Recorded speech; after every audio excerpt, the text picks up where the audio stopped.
It is a new year. In Azeroth, the year begins with endings. We are in the final hours of Legion Remix, in the final day of the War Within. On Tuesday, pre-patch begins a new era of Warcraft, and the Midnight expansion looms just weeks away. 2026 will feature BlizzCon and big announcements for the game. There is a lot to talk about. Who better to kick it all off with than the host of Azeroth United, my friend Denethar. No bits, no skits. Season 3 of Solo Queue starts right now.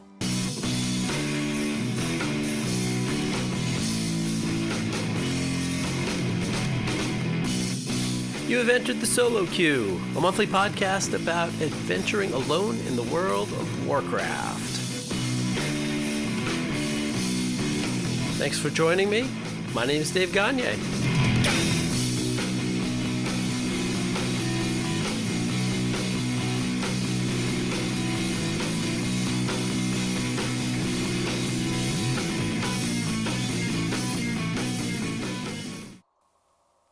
Welcome to episode 35 of Solo Queue, a World of Warcraft podcast about whatever the heck is running through my head when I sit down at this microphone.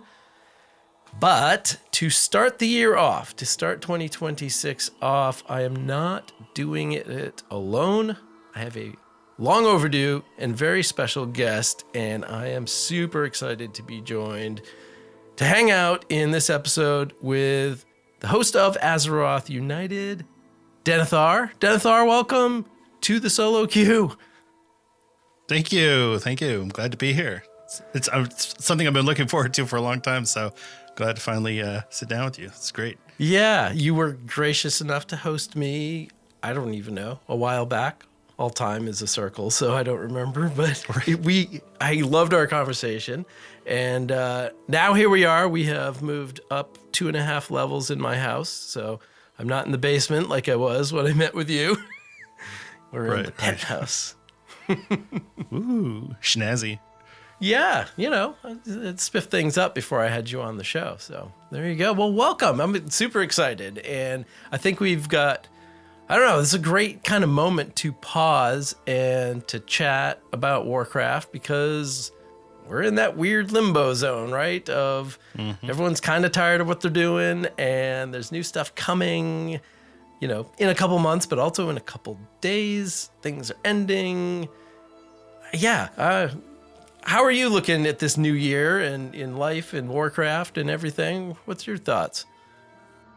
Well, so for me, Warcraft has been one of those things that is alternately a distraction and a comfort. So when I'm dealing with a lot of stress work or in the home or whatever, it's nice to be able to just disappear into Azeroth.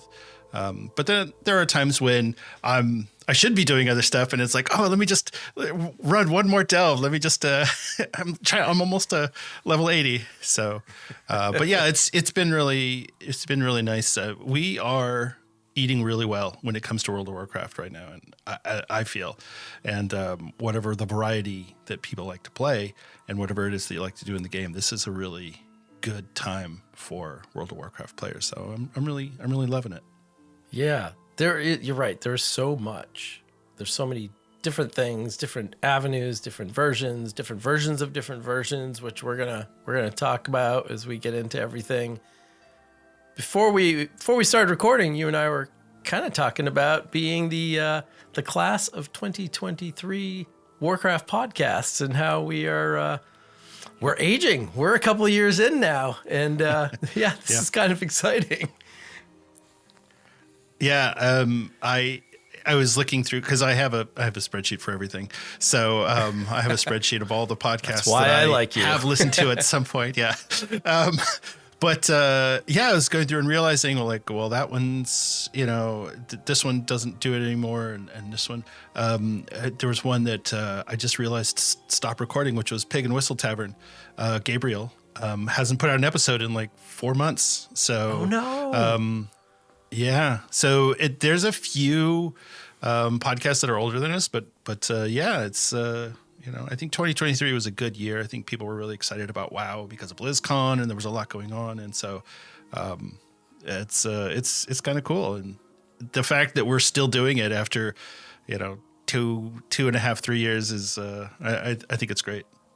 Yeah, it's been fun to kind of run in parallel. And, I think I remember catching your show probably about 6 months after you started, and been, listening weekly ever since and appreciating each other. And then eventually getting together on your show and now here. And it's been a lot of fun. It's been like this high five from, across half of the US. Right. Yep. Yeah, no, it's been good. And yeah, when I started, I didn't really think too much about the social presence that I needed to have. I mean, I had a Twitter account, but I wasn't really doing a whole lot of stuff on that. And so when I saw what you were doing with Twitter and how you were promoting the show, and I thought, okay, it's not just, hey, come listen to my podcast. It's, hey, let's have a community around all of us love World of Warcraft. So come and join and be part of it. And you've done so much work to bring different podcasts together. You've had so many crossover episodes with different podcast hosts. It's quite impressive, actually. A lot of podcasts don't do a lot of interviews, or they interview streamers or whatever. And you're building the World of Warcraft podcast community. You're like the godfather of WoW podcasts. So. That I'm not even sure how to take that, but it's interesting. I for a solo podcast, I have not been interested in creating a community. In fact, somebody even asked me early on, like, "Oh, you can build a community for your podcast?" I was like, "No, it's in the name, solo. No, it's not my thing." And yet, somehow, in two different ways. One, starting to build a community of fans and supporters and stuff like that. That's starting to happen because people are kind of excited just about Warcraft and playing in a certain way. And, and I know you and I share a fair number of listeners, which is great. And it's been really, it's been exciting to hear from them about that. So that community it's forming without me trying to organize it, and I'm gonna start to organize it. I'm gonna open up this spoilers. We're gonna open up the Discord channel to everyone, not just basically it was just this place where I recorded, and so the only people who are members of this Discord have been on the show. So yeah, we're gonna open that up, and I guess that's the most organic way to create a community is people want to be there, and they're not that they're knocking literally on the door, but they're milling around. They've got good energy. So yeah, I guess it feels different for me if I had just said, "Hey, I've got a new podcast. Come hang out on my Discord. Come do stuff." Right.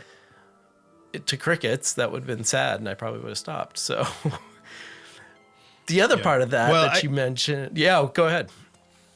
Well, I was just going to say, I feel like when I started Azeroth United, one of the things that I was like, well, should I do a Patreon? Should I do and what I didn't want to do was start something and then nobody shows up. And that's exactly what happened when I started my Discord server. It was like nobody.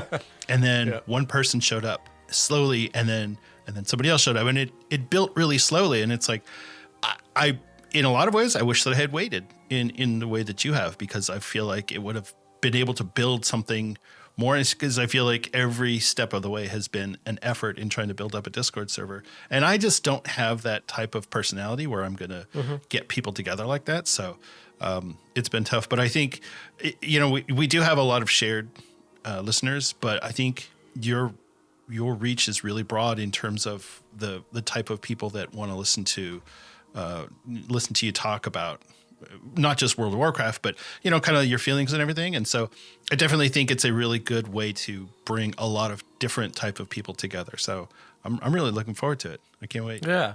Awesome. Yeah. Well, and the other half of that you mentioned too is I've been such a fan of Warcraft podcasts and really Warcraft podcasters since I got into the game, and that goes all the way back to kind of 2013 when I started playing Hearthstone, 2014, but in that area. And somehow it was just podcasts were a natural thing for me to jump into. I love public radio. I loved like creative shows in public radio. The audio only thing has always it's always been there for me. It's always been something I've been interested in. And so having listened to so many podcasts, and when I started, I thought, oh, wow. I thought that I remotely considered myself on par with anybody making a podcast, but I thought, I'm going to take a shot. Like I'm doing a thing that they do. Maybe people will throw me a bone and come talk to me. And it's been really kind of cool to just sort of get in touch with those people. And, I know I've mentioned it on the show before, but to have those voices start talking back to me, the ones that it's a one-way conversation so often, it's been really cool. And I'm going to keep doing it. I've got a list that is way longer than I can kind of get to. And everyone I've talked to, I want to talk to again. And, I wish I had the time. I wish I could this was a weekly interview with somebody in the World of Warcraft community show. I would do that. Sadly, I don't have time, but that would be amazing. Right. Yeah, I think that would be cool. I'd love a weekly solo queue. Are you kidding me? That would be great. They're like, oh, come on, more Dave, let's go.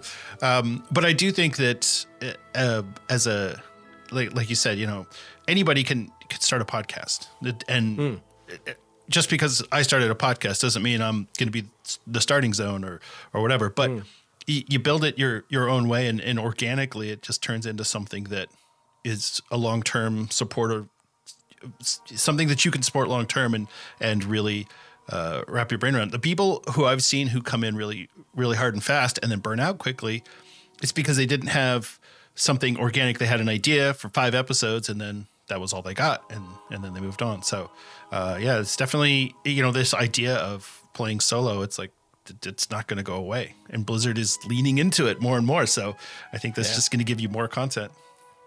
Yeah. And I think, and you probably know this too, having had an idea and put it into motion and you're still doing it.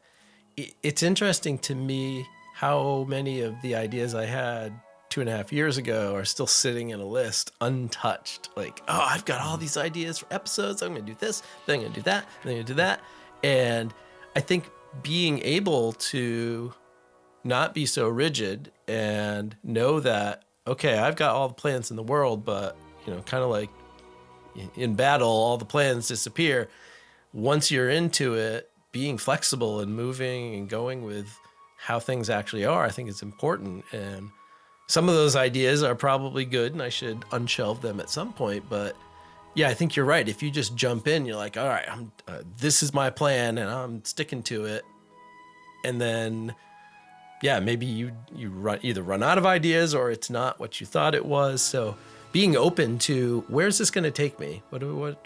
What's next month going to bring? I think it's super important. Mm-hmm. All you future podcaster people out there. That's right. Pay attention to Dave. He's doing it right. Tips from Dave and your Uncle Denethar. Come on.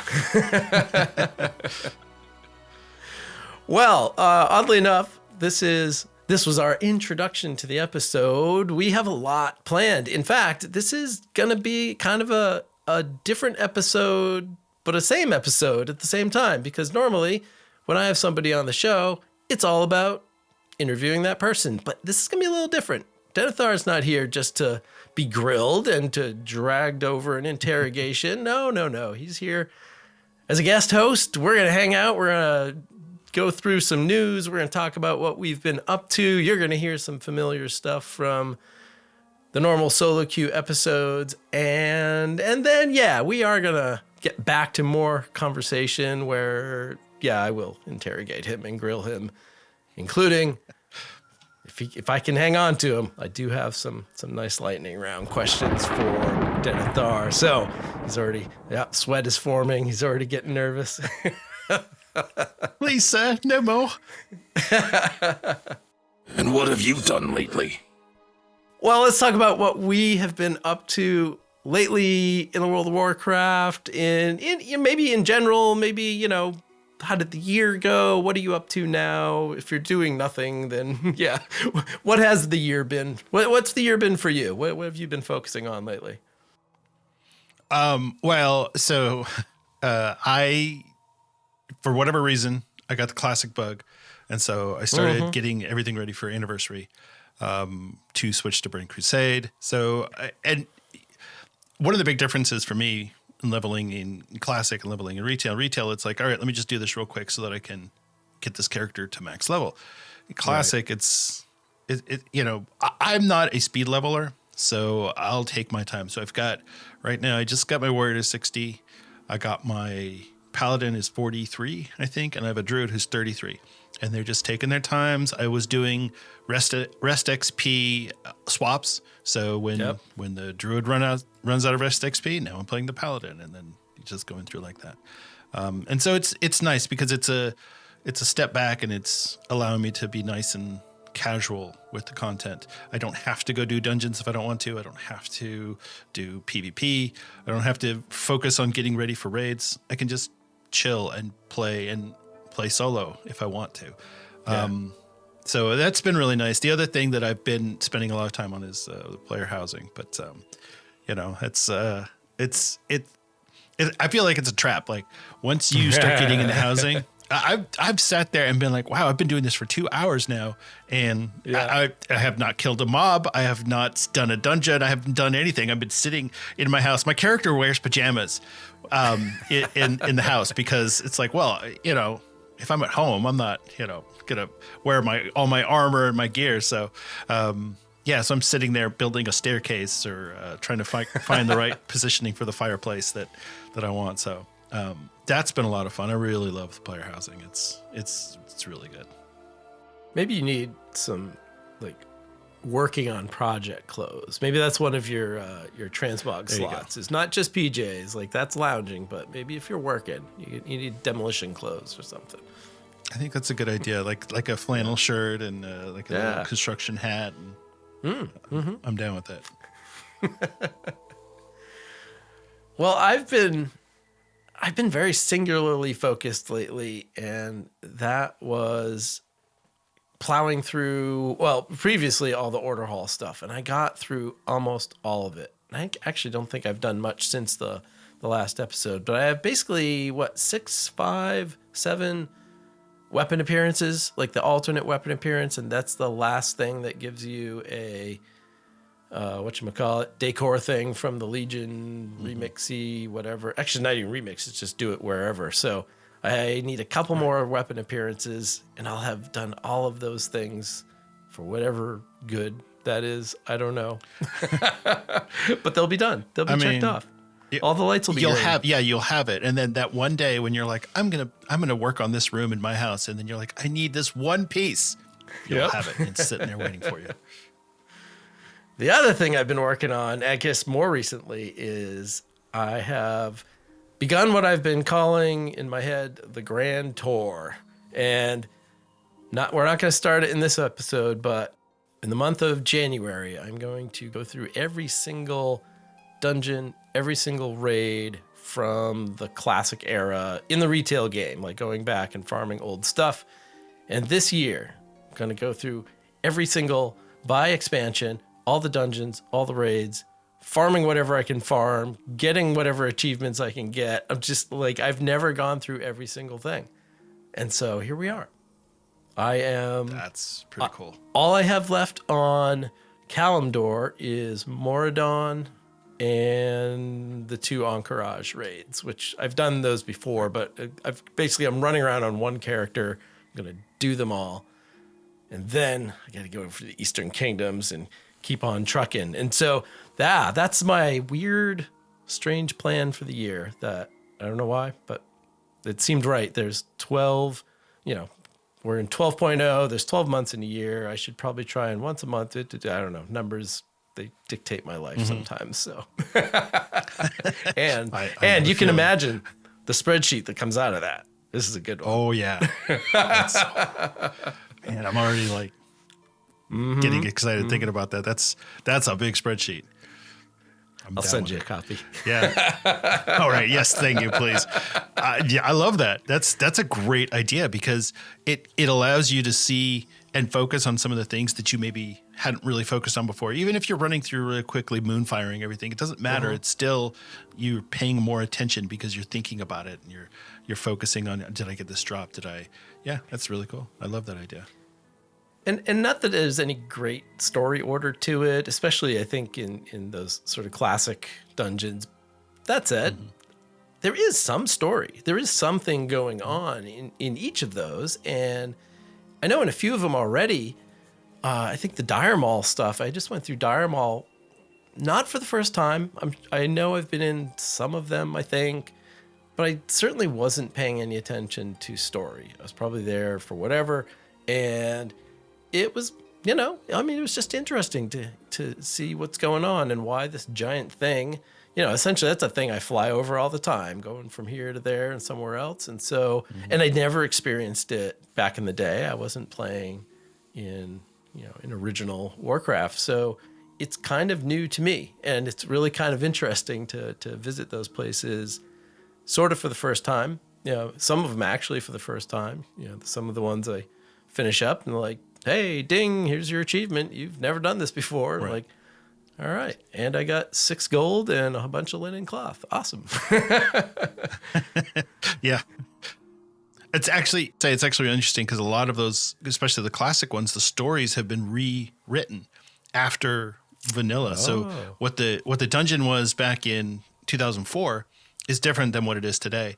A good example I was thinking of is Black Fathom Deeps. They completely changed the story for that dungeon. So, it's really interesting because you're seeing the story as it is now.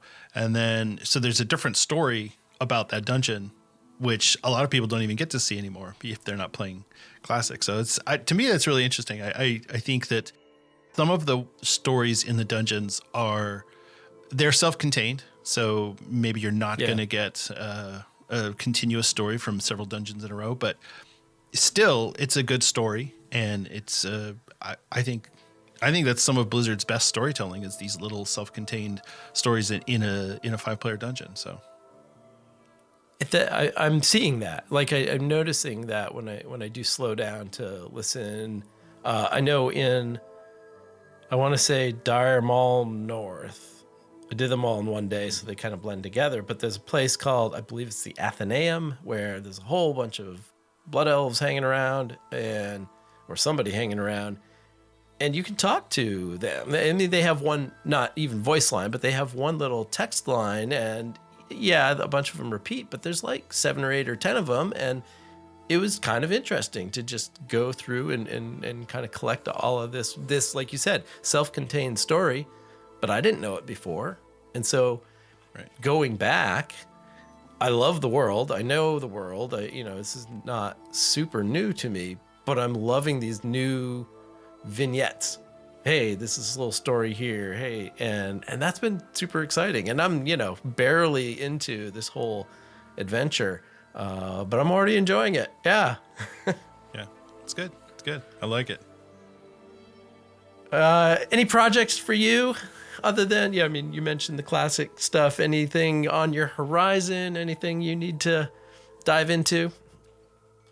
For me, so one of the things that I always do is I've got to have every character at least one of every class leveled up by the end of an expansion. So I do that. So that's kind of like a back burner project for me.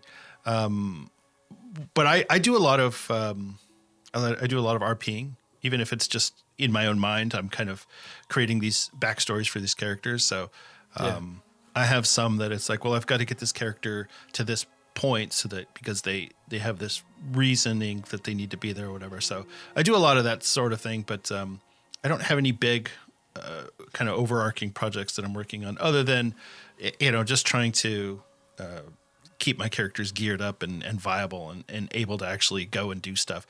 I don't try and plan anything too big in the game because I'll get distracted. and then I'll have another project sitting on the shelf that I didn't finish. So, story of my life. Just ask my wife's to-do list. oh, I got one of those too. Yeah. We kind of scheduled around some to-do lists today, didn't we? Yes, we did. Yes, that may be true. So when you say get everybody up to max level by the end of the expansion, does that include pre-patch or is it before pre-patch? No, it includes pre-patch because I just want to be at level cap. So I'll have some that I know going in that this character is going to level up in the pre-patch event. So that and that's fine. I can do that. But I don't really have anything. Oh, there is because of the housing that's I just realized. I've been going through and redoing some of the class order hall. There's the recruit 20 troops achievement that you got to do. That it's not retroactive, as you pointed out in the last episode. So I've been doing that because I don't have all the class order halls opened up, but the ones that I do, it's like, okay, well, this guy, my druid in particular, he did a lot of stuff in Legion, so trying to build that up. But it's trying to take it nice and easy going into the pre-patch period, because things will start happening really fast and then I'll run out of time if I don't have them prepared. So what else is in your kind of pre-patch or I guess it's two different times, pre-patch or pre-expansion? Do you have any sort of rituals or things you got to do to prepare for big expansion, big change? So normally I'll go through and organize my banks. So I still have 2 bank alts, one for each account. And then now that I have the Warband bank, and then my 2 alts are in a guild by them. I think it's my 2 bank alts and then my wife's bank alt are in a guild together. And so there's a guild bank there. And then our other characters are in a different guild. So we have a guild bank there. So we have 2 guild banks to manage. I've got my 2 Warband banks to manage plus my bank alts.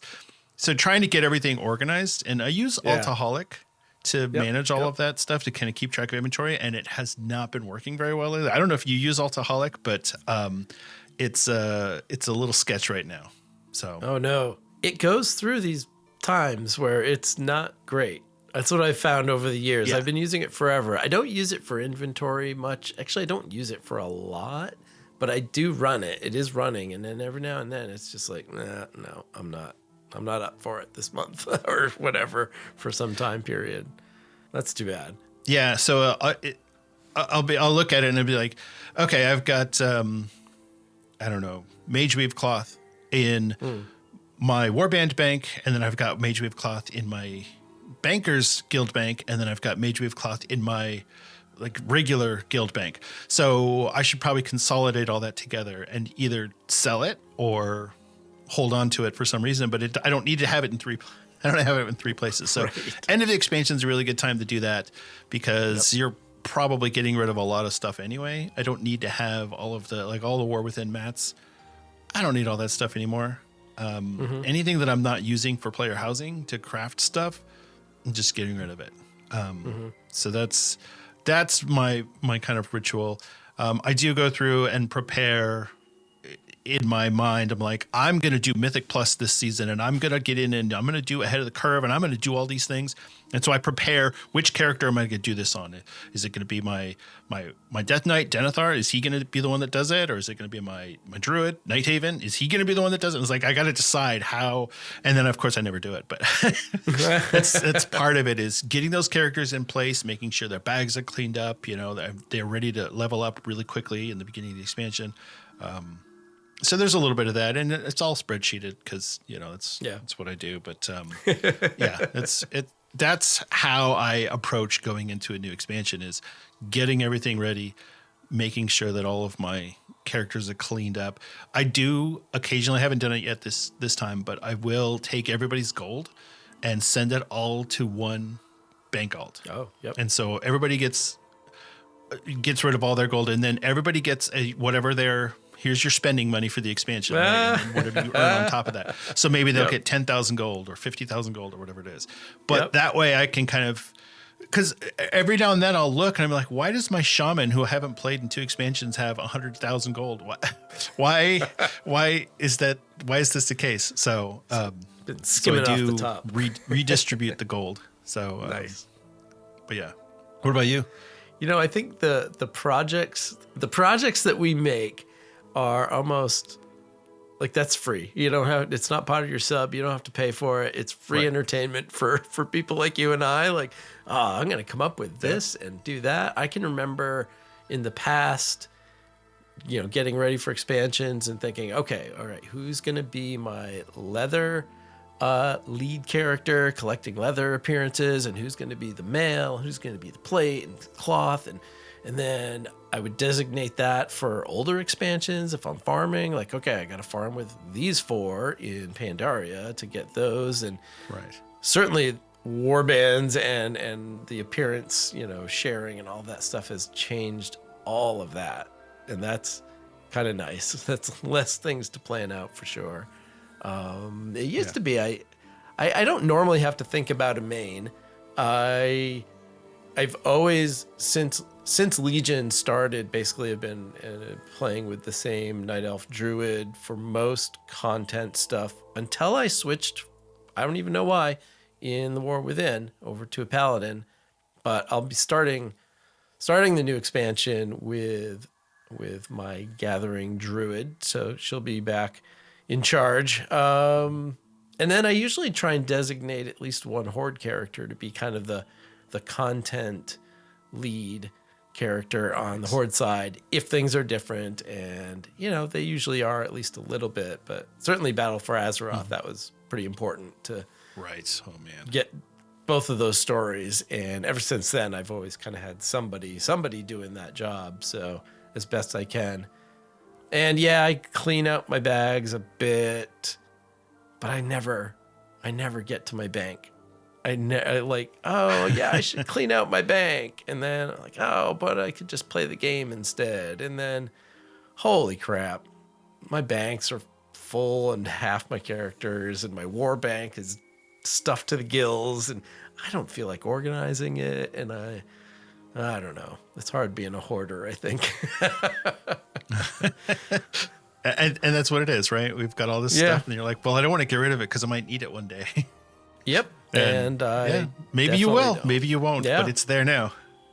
And even if I could have logically convinced myself of that recently and said, no, you know, you're 11 years in on this game. You're not using, you don't even know what this mat is or where it goes to. So let's get rid of it. Just when I could have maybe gotten there, I don't know what decor things require. I might need that to make some obscure piece of decor. So I clearly it's definitely can't thrown a get monkey rid of wrench. it. Yeah. Yep. Oh boy. Yeah. So I never quite get stuff organized as well as I want. And I think maybe that was why I switched characters too. I was like, she's just full and stuff from 2 different expansions. Okay, let's switch to the Paladin. His bags are kind of empty and I like him. So we'll try that for a while. Very strange. You know, I was thinking about the other thing that I do at the end of an expansion or pre new expansion is I go through all of my add-ons and identify, do I really need this? Can I get rid of it? Because when you've gone through enough expansion launches to know that all of your add-ons are going to break, especially with the add-on apocalypse coming in midnight. So, so I'll go through all of my add-ons and get rid of stuff. There are certain add-ons that I know aren't really going to work really well. And it's like, maybe I'll come back and get it later if I miss it. But I do try and clean that up because the add-on bloat, it starts to bother me. My interface bothers me. I don't use like LUI or anything. And so all of my interfaces, I have to position everything correctly. So if I have a bunch of add-ons everywhere, it starts to weigh on me quite heavily. So I try and get that cleaned up as much as I can. Yeah, that makes sense. Yeah, I was almost embracing the fact that Elv was not coming back, and it was going to give me a reason to sort of tackle, all right, let's take a fresh look at what Warcraft is going to look like for me and kind of go through that process. And then it came back. So now I don't have to do that, even though I kind of wanted to. But now I'm not going to put the work in because, Right. So it'll be interesting to see, like you said, what works, what doesn't when everything comes back up. Yeah. I have one last big plan for this year, and it's something that I'm doing out of spite because I was on Reddit. Actually, it was Blue Sky, as I sometimes do, and I know you enjoy a good cruise through the Reddit WoW channels and what have you. And somebody, I don't even remember what it was. It was somebody was trimming their roster of characters, and essentially they found it very freeing to delete all of these characters and to get down to whatever the characters they're really going to play. And I just casually made a comment that said essentially, this sounds terrible. My 66 characters are staring at me with a, with a very stern look or something like that.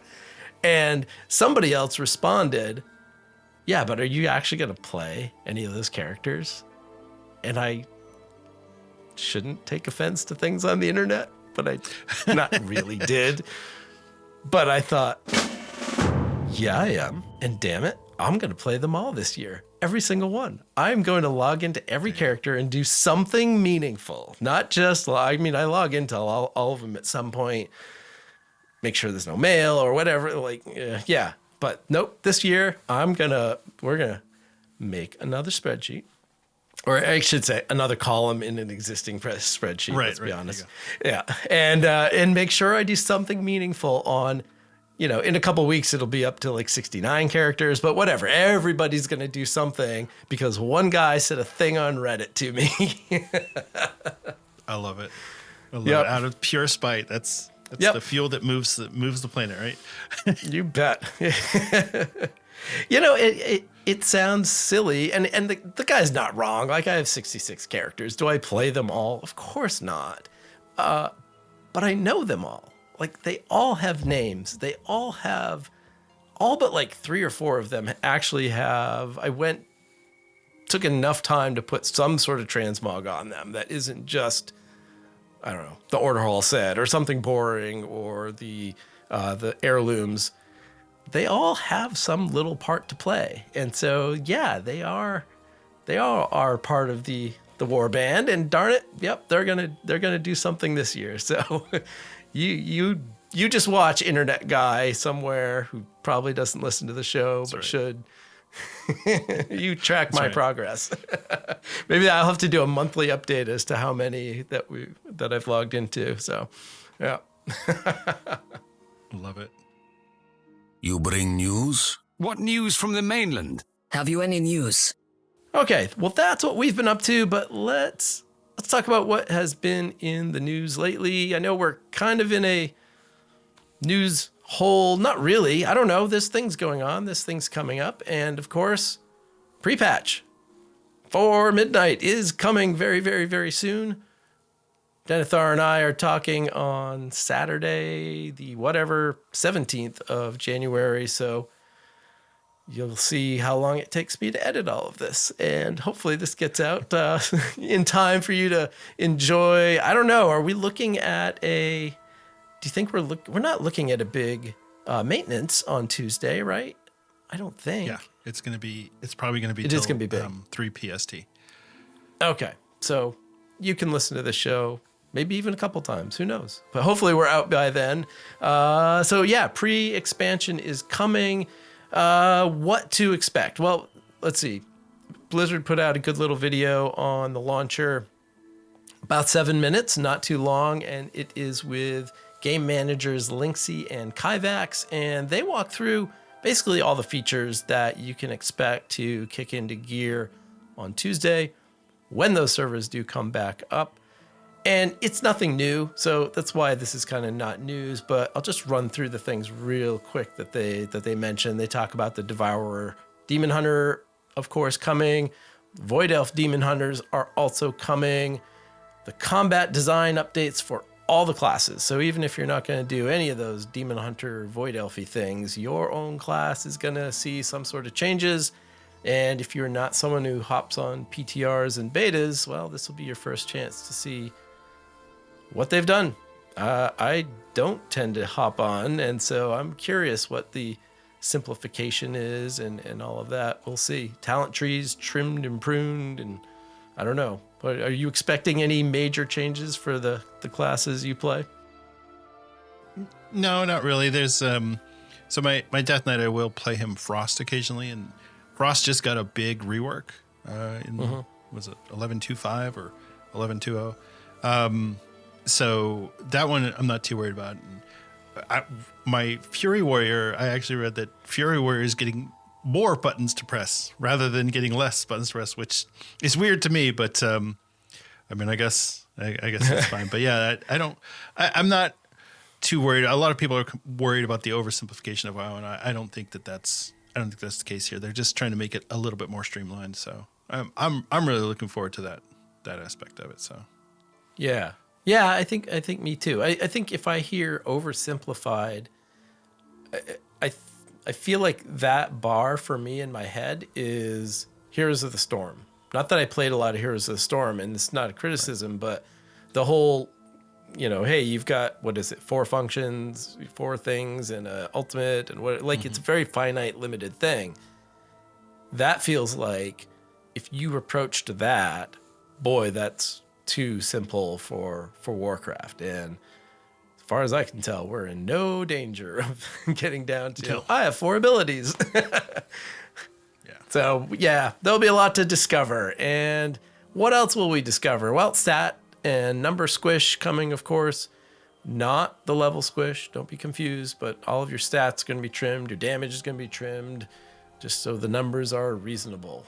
And item levels, that's part of it as well. So your gear scores and things like that. Let's see, UI features. Oh boy. This is when the apocalypse comes, right? This is it. Yeah, so this is going to be good. People are going to kind of adjust to the new world in stages. Obviously, we're not going to be doing the new dungeons and raids yet, but hopefully people can get into existing endgame content and see what is working, what is not. I think for non-endgame players, which I mostly am, I'm not anticipating my life ending. I think the add-ons I'm running are, gonna be doing something, and my life will go on. So I'm looking forward to whatever changes they've made. Like I said, running Elv, I'm not sure what I'll actually see. And so in that way, I'm like, maybe I should shut it off and just see what there is. I don't know. What are you thinking? So I'm actually really excited about this because I have done a lot of endgame content over the years at various times and various expansions. And where we are right now in the game on the precipice of midnight is the most complex I've ever seen add-ons make the game. The fights are more complex because the add-ons are more complex. And while Manaforge Omega was a slightly more simple raid in terms of the complexity of the fights, we still had come to this place where it was so complicated. And so I'm really looking forward to pulling that back. And yes, it's going to be rocky. People are worried that Blizzard's not going to be able to do it perfectly. And no, they're not. There's going to be some adjustments that they're going to have to make. But by and large, for the long-term health of the game, I feel like this is a great thing. And I use weak auras not even just for raiding or anything like that, but I use it for my rotation and reminding me when my cooldowns are available. So having the cooldown manager as a semi-viable replacement is good. Yeah. It's not going to serve all of the functions that weak auras currently does, but I think we'll get there. I think it's, as long as players are patient, we'll get to that spot. It's just going to take some time. They've got to work out all those kinks, and they're not add-on developers, so it's really tough to hit a home run right off the bat. So Yeah. Yep. I feel like I'm not the person who's going to be most affected by this, but I really am rooting for Blizzard to get it figured out. And I think the more things you can bake into the game to make the game better for people, the better. There'll always be a need for add-ons and people doing interesting add-on things, but yeah, I'm glad they're taking some of that in-house. And yeah, it is. You're right. It is going to be a bit of a adjustment for a lot of people. Well, what else? Transmog, the update, the big change, the massive change. Maybe you know the answer to this question, but obviously we're getting access to 50 outfit sets, slots, things that we can purchase, and it's going to cost a lot of gold if you want all 50 of those slots. Are those 50? It sounds like the way they described it, it's 50 slots per character, not correct. 50 slots for your whole warband. So the warband will unlock the slots, and then you fill them up per character. Oh, thank goodness. Okay.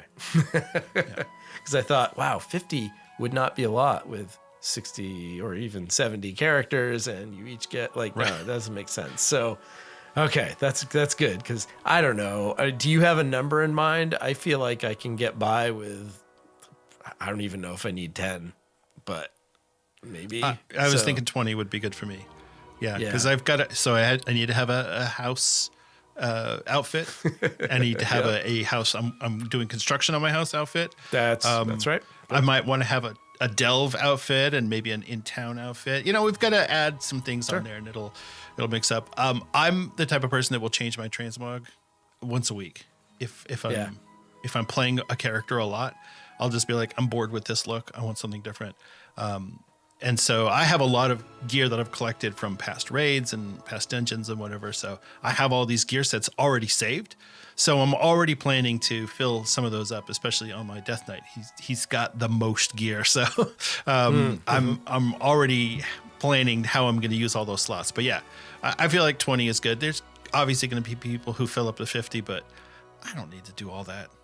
I feel like 20 will be good. Yeah, and I think 20, it sounds like if the number I heard, 50, is going to cost over 2 million gold. I think the way it ramps up, 20 is going to be still an accessible amount of gold, I think. I hope. Right. I guess I'm hoping. Yeah. We will see. What else is new? The new training grounds PvP mode. Essentially, the AI kind of comp stomp is being baked into the game. And I think, that's going to be kind of interesting. I'm looking forward to that. Yeah. Endeavors are going to start in housing, and that's really exciting. I think people have been, this has been such an interesting rollout of housing. Like, hey, here's this early access thing that it's the real version, but it's the gentle rollout. And so here you go, but there's more coming. And people within 20 minutes were like, yep, my house is level 5. What do I do next? What do I do next? And next is coming.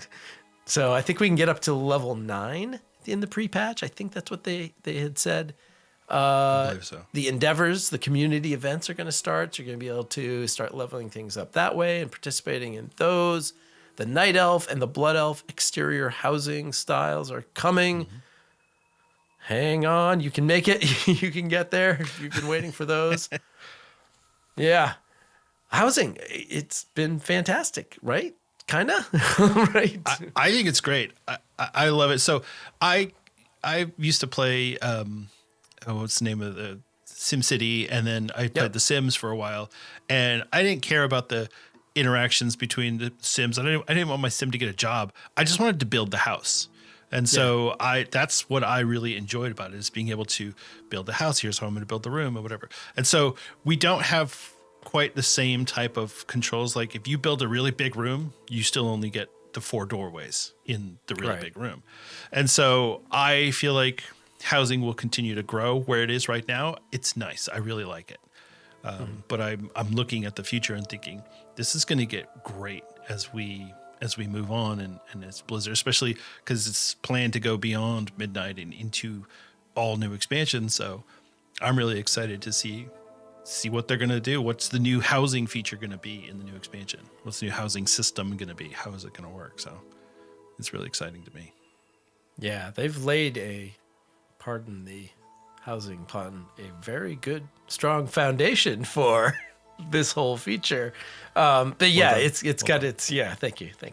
It's got its roots, its fingers into all the old expansions. And that was the biggest sign to me, like, oh, they're not messing around. This is not just, yep, in this expansion, you're going to have a house and then you'll never see it again. They really have been kind of baking this in, and that's really exciting. We were talking before we started recording. It hasn't grabbed me and my attention completely yet, and that's probably a good thing. I'll get there. I really like the system. I really appreciate it. I love where it is, and I think it's a huge boon to the game that will get me at some point soon. So I'm probably holding off as long as I can.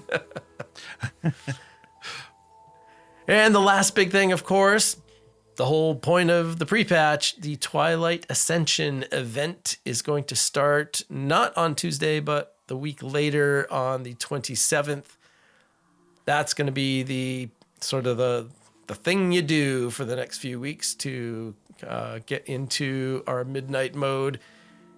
Sounds like the Winds of Mysterious Fortune XP boost and the rep boost, that's going to start at that time as well. But maybe it starts on Tuesday. That wasn't, I believe it starts on the 27th. Yeah, which is too bad. But I guess that's when the event comes. So there we go. Who can I? I can't argue that.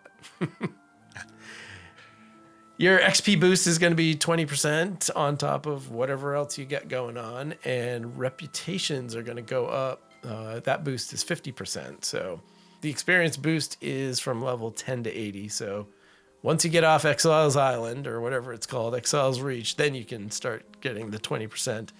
I hope and I imagine that is it 25%? If you have the 5 characters at level 80, you have that already baked in. I think that's going to continue until the end of the pre-patch. So that'd be nice.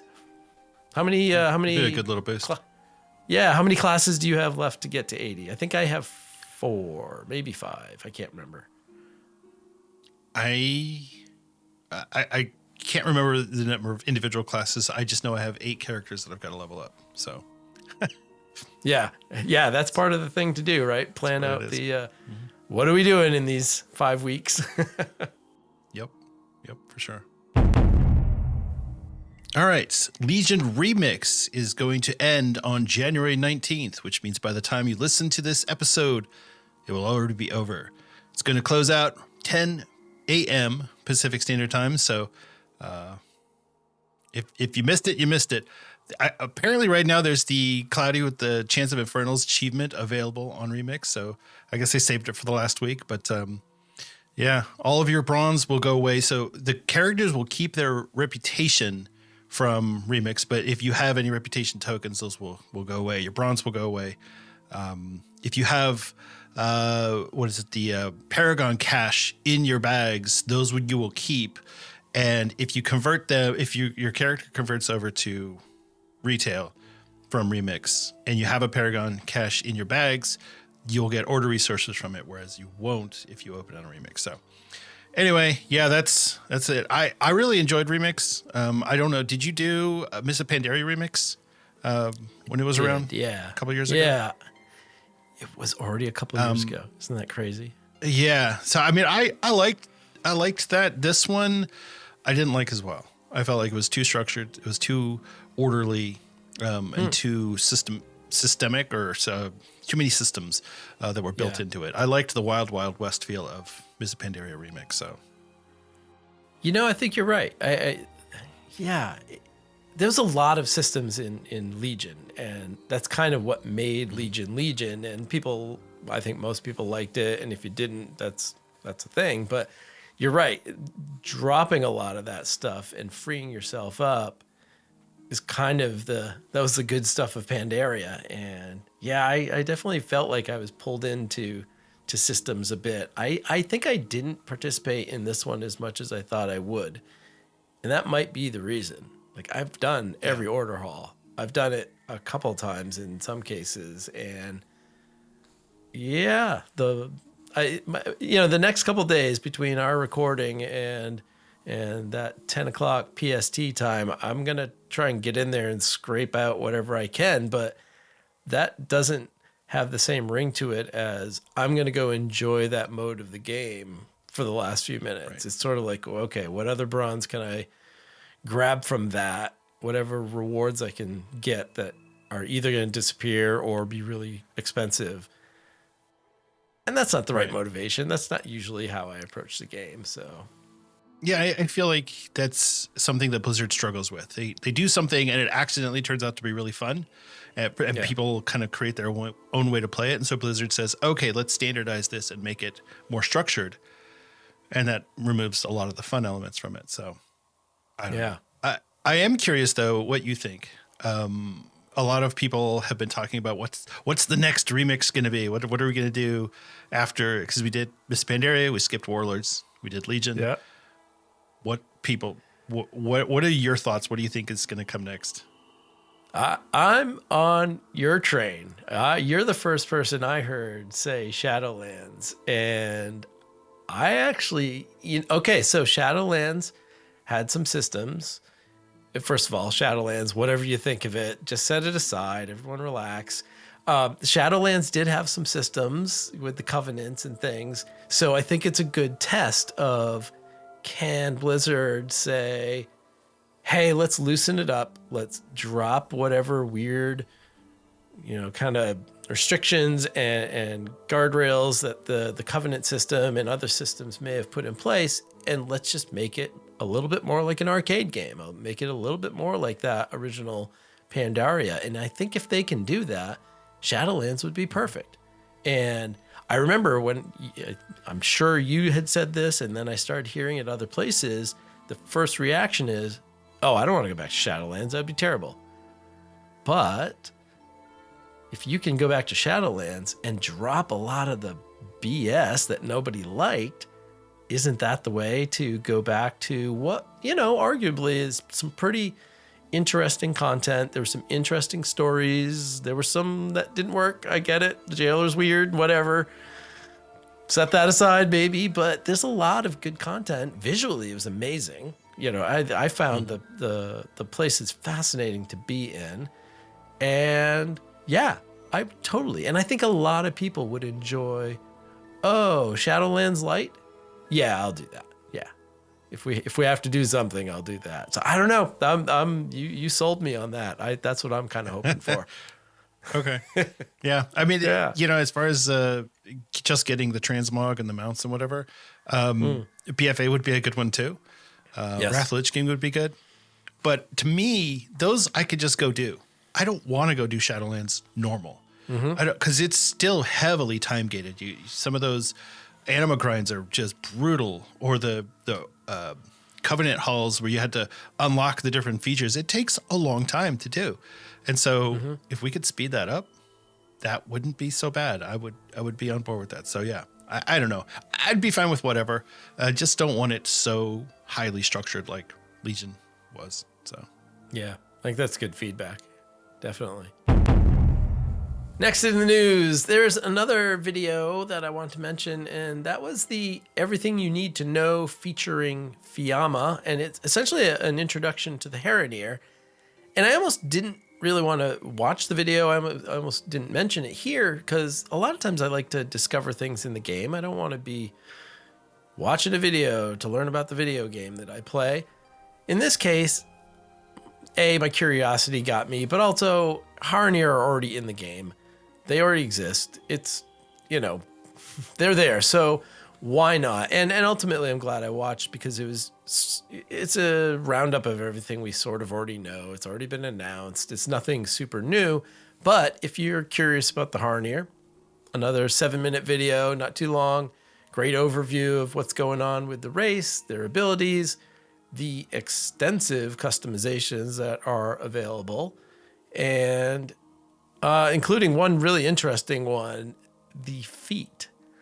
You can either have like people feet, human looking feet with toes, normal size, or you can have clawed feet if you really want to embrace the kind of the animalistic part of the Harrenir race. And honestly, I don't know why you would have human feet if they're the race that they are. But okay, hey, customizations. And, watching the customization thing, it brought up a couple questions for me. And it got me thinking about all of the customization stuff and talk around the races and how weirdly imbalanced it is. And it looked like there's going to be almost as many customization options as there are for evokers. And I remember getting into making an evoker and thinking, I absolutely hate this. There are too many options. This is ridiculous. And at the same time, you have the constant call for my race hasn't had customization changes since 2000, blah, blah, blah, whatever. It's, depending on the race, it's been a long time. Some of them have 8 options, very limited options. And yet, so is there a middle ground that we think Blizzard can find to maybe not make it so overwhelming for some and so limited for others? Look, I have played a lot of different races in WoW. And when I made a Nightborn for the first time, I was like, that's it? Like, this is one of the coolest races they've introduced in a long time. And there's almost no customization for it. It's like, wow, how do you want your glow? There's a few tattoo options. Yep. And that was it. And I thought, that's really doesn't seem like enough for such a lore heavy race. They haven't been featured heavily in the lore, but once they were introduced, it was like, oh, okay, this race has been around for a long time. They have a lot of lore implications. There's a lot to go on here, and we just didn't get very much. So, but if you compare that to, let's say, like the humans or the night elves, there's a good number of customizations on there, and you can really just kind of make that character your own. So I think, maybe a little bit more would be good. I don't like the customized, 7 different noses, 12 different ear types, 4 different chins. I don't need all of that. Just give me 7 face options and I'm good. Some of these races have 20 or 30 face options. They all look the same to me. I don't know. I feel like that's not what I'm looking for in my customizations. Some games, you actually want to be able to customize everything. I played EVE Online a lot, and one of the things that you could do on your character, who you never see, by the way, you're in a spaceship all the time, but you can customize everything: the cheekbones, your eyebrows, how they raise and lower, the shape of your face. You can customize every little thing, and it's like, who cares? At the end of the day, it doesn't really matter. And in WoW, I actually don't want that. My character is supposed to look a little cartoony, so I don't know. I feel like maybe pull back a little bit on some of the new races and give back a little to some of the older ones. The other thing that, of course, comes to my mind when we're talking about the Harrenir is the fact that why are we getting them in midnight? And I don't know that we've ever had sort of the official explanation. It really does feel like that, hey, we're queuing up for Orwena and Harrenir, and we've got the Black Blood storyline, and all of that's going on. And then we absolutely just pivoted over to Undermine, which still, even progression story made sense because they were doing something with Black Blood. But then the trail just goes cold, and we don't see the Harrenir. We don't talk about Black Blood. All of it's gone from the War Within. And now we get to Midnight. And now we're getting that zone, and now we're getting that race. And I don't know what the story is. I know we have rumors out there that, in the big shift of the story and the mix-up, it got moved or whatever. I don't know if we know that officially or not. But ultimately, to me, is this going to get kind of squared? Are we going to go into Midnight and at some point go, oh, okay, that makes sense, even if it is a bit of a, internal retcon of, no, it's okay that they're in Midnight. Are we going to feel okay about that? And I'm actually not sure the answer because it feels weird. It is a little weird. And I'll tell you, I believe that one of the reasons why Harrenir are in this weird predicament is because they included them in some of the early cinematics for the War Within that had been done way in advance. And when Chris Messon came in and changed the story, and again, we don't know this for a fact, but it's all assumptions. But I think what happened was they'd already done some of these cinematics, and it was like, okay, well, we got to find something for these particular characters to do. And so they kind of tried to avoid them in the story, but ultimately, since they're there, you can't have this character in the cinematic and then not show them in the game. That doesn't make any sense. So that's my headcanon on that is that it was too late. They had already done too much work on them, and so it was like, well, we've got to include them somehow. But I agree. It didn't make sense to me that we didn't get Haranir as an allied race in the War Within. I feel like that's when we should have gotten them as an allied race, because that's when they were introduced. So to introduce a race and then the next expansion get them as an allied race feels a little weird. We got the Drakthir right when they got introduced. We got the Earthen right when they got introduced. So why the delay? But I don't know. It's weird, but I guess we'll never know, will we? Yeah, maybe not. And every time we get an allied race or a new race or whatever, a chance to play a new race, I know that everyone complains to no end if it's on the box and you get the expansion and then you have to do a whole thing to unlock and whatever, where people want it right away. Well, boy, the Haranir, like, it's on the box, it's in the game. Oh, you have to wait till next expansion to play them. Right. And we all knew they were coming, right? Everyone was excited. Yeah. There was certainly going to be new druids. It was very obvious right from the introduction of Orwena, and once we started questing with her. I'm excited. And, delay aside and the weirdness of the story aside, I hope all that works out. But this is a really cool race. This is really interesting combination of kind of troll and elf and again, you mentioned the Nightborn being a new race that have been here a long time according to the story, and building that into the lore of the game. I think they're trying to do the same thing, obviously, with a hidden race that has been here a really long time, but they're a great combination of literal races and appearances and the different druid forms and the forms that the characters themselves take. Fantastic. I'm really excited, and watching this video I was really excited too. So if you have any curiosity about the Haranir, definitely check this video out. I think you're going to get excited. Are you going to make any Haranir characters? Oh yeah. So I've long held on to the idea that I want to be able to make a night elf shaman, because I love playing a night elf and I love playing a shaman. I don't like the Draenei play style. I don't generally play horde, and I don't like dwarves. Sorry, Greybeard. So for me, that's a really cool way to kind of, all right, I'll take a Haranir shaman. That's fine. I'll do that. I have so many druids. I don't need to make another druid, but yeah, so yes, I'll make a shaman. I don't know when. It might be down the road a bit. But yeah, that's my plan right now. Yep. Nice. Hey, do you want to talk a little bit about Burning Crusade Anniversary news? All right.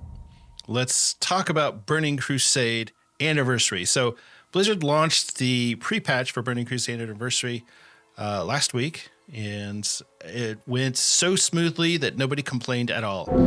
Actually, no, that's not true. Because this was only the third time that they've launched Burning Crusade, they still had a lot of bugs to work out. So, Blizzard's obviously there's a lot of technical things that went into this pre-patch launch, and unfortunately, they weren't able to fully prepare for it because you just can't. It's impossible to prepare for something of this scale successfully. You can test all you want, you can prepare all you want, but there was a lot of technical issues that went into it. I'm not going to bore all of your listeners with all of the nitty-gritty details for it, but I will say that I laughed when I read the explanation for why they had all these technical things that they had to do, because it very much felt like some manager somewhere was like, just get it done. And so they did it in the worst possible way, and now had to come back and it was a struggle because they had to basically clean up that mess. And I've been in that situation before where a manager came into the room and said, I don't care, just do it, make it happen. And you have to do it. So yeah, unfortunately, that's how I went. But now that the servers are live and the pre-patch is live, it's great. People are running around. You have a lot of characters that are boosted. I was doing Alterac Valley on my warrior, and just the line of brand new Draenei characters on their Elix heading towards the southern part of Alterac Valley. It was really cool to see, and obviously these people are having fun. But there's a lot of Classic is very much about the preparation and not so much about the execution. The fights in Classic are easy.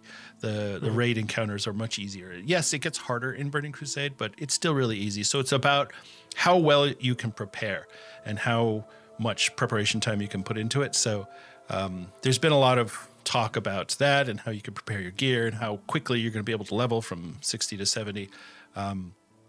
But overall, it's been really nice on the Classic side as people are figuring out their talents, because a lot of people didn't play Burning Crusade the second time around in 2021.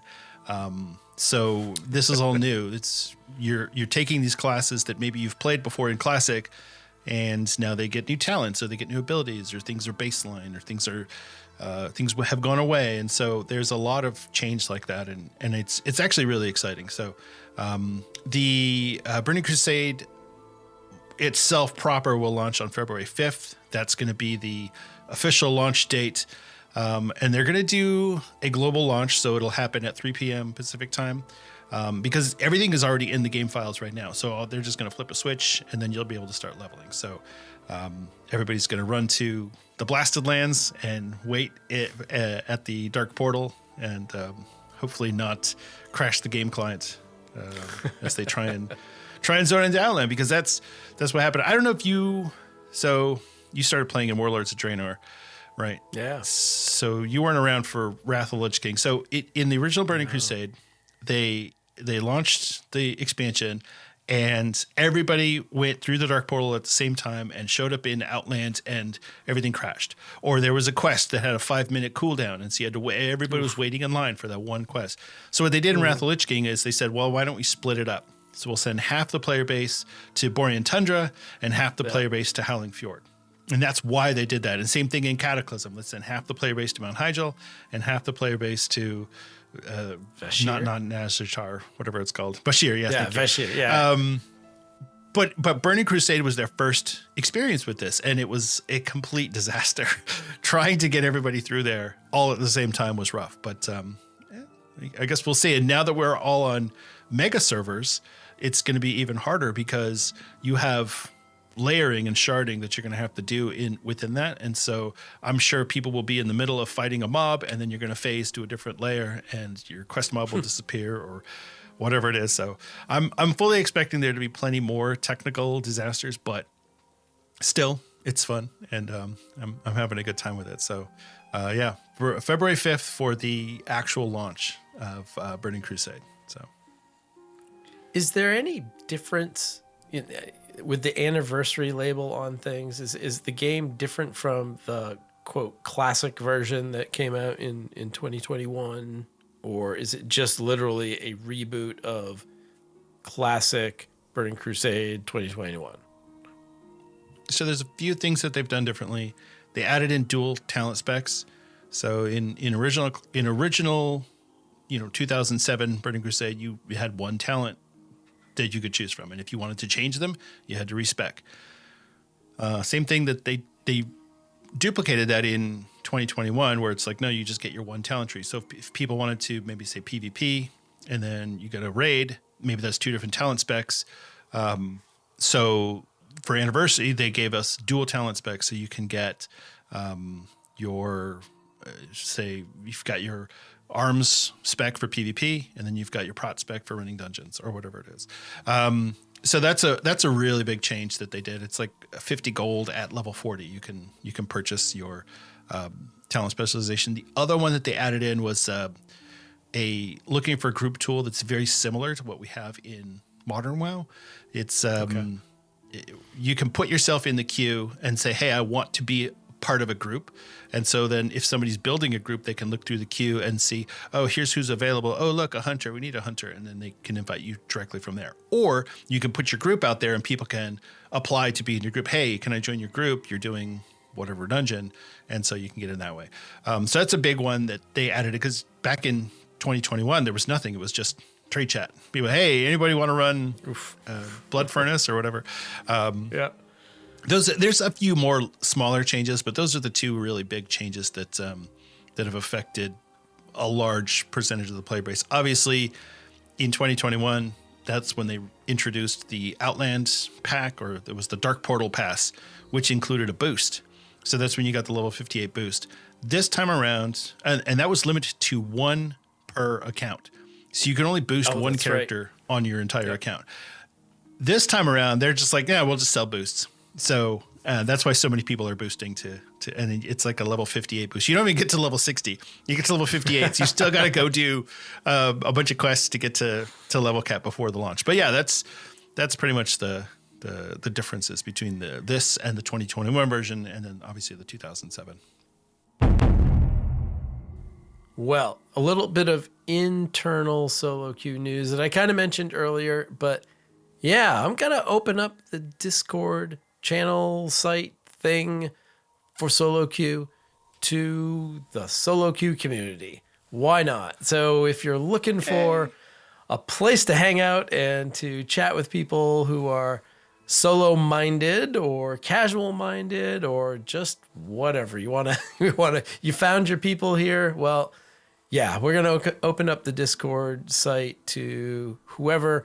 I got to figure out how to share that Discord invite link. I imagine by the time you hear this, I will throw it on the website for the show, which literally no one should ever go to because I don't spend any time or energy on the website for this podcast. But it does exist, and I no one knows where it is because I don't even include it in the credits. I will figure out how to get you that link somewhere. I will throw it in the show notes. How's that? There's going to be a Discord invite in the show notes, something that also probably never gets read by most people, and that is okay. Let's put it this way. The last episode, I didn't do show notes, and I didn't get any emails that said, dude, where are the show notes? And I work far too hard on the show notes, so there's a lesson in there. Yeah. Yep. But I promise I will throw an invite in there. And yeah, I've added some channels and some things and topics and what have you. So filter in, ask me questions, share your solo stories, chat, whatever you want to do.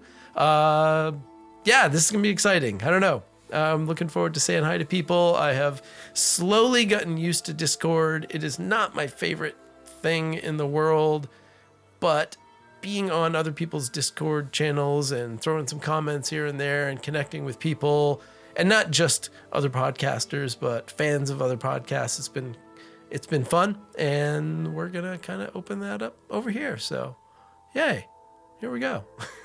Very exciting. Love it. Any Twitch news coming at us anytime soon? Well, yes, Dave. In fact, there's a new Twitch drop that will be launching on January 20th. You'll be able to get the Cuddly green Grrgle housing decor item, and it's going to run until February 17th. You need to watch 4 hours of World of Warcraft Twitch streaming. And at this point, pretty much everybody has their Battle.net account tied to their Twitch account. Yeah. But if you don't, there's an article that Blizzard has put out on how to do it. It's pretty easy to do. You don't have to watch the stream directly. You can have it on your second monitor. You can have it on your phone, whatever. You just need to be on there for 4 hours. And I always say that I feel like people should try and watch small streamers who only have a few viewers. Try and support some of the smaller streamers because it's already a really tough racket for them to get those viewership numbers up. And if somebody joins a Twitch stream and they're the only person viewing it, it's very quick that they're going to leave that. So if you're there just watching, then it's more likely that person's going to get some viewers. So yeah, there you go. Yeah, I second that. I don't watch a lot of Twitch and even when these Twitch drops come, I still don't watch a lot of Twitch. Sometimes I put it on and I go hang out with my wife for a number of hours. But yeah, if you are someone who wants to watch Twitch, definitely hop into somewhere where, give somebody some numbers.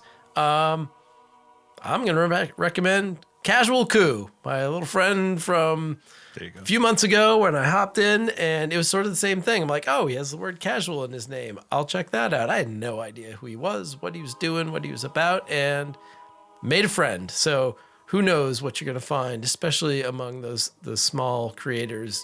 Not everyone wants a actual conversation, and if that's the case, sure, go wherever you need to go, but you never know. You reach out in the safe distance of Twitch and throw some comments in the chat and say hello.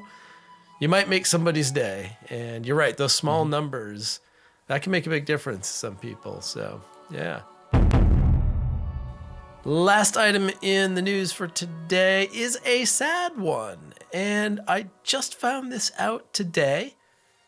Live, Laugh, Lore. Podcast, the long-running podcast now by Ali and Jin, focused on the story of Warcraft, the lore, the predicting of what's coming. They are going to be closing up their shop in the coming month when they hit episode 200. And that announcement came in their most recent episode 195, which I haven't listened to yet, but it was on their Discord, which I was on their Discord. So there you go. Discord. It's going to ruin my life, I think. Yes. This really did hit me when I read this morning. Jin was the second guest that I had on this podcast, and it was pretty darn cool to get, kind of a big name podcaster onto this brand new show that no one knew. And I so appreciated him taking that time and taking that chance to come on. And we had a great conversation. That was followed up. I got to talk to Ali last April.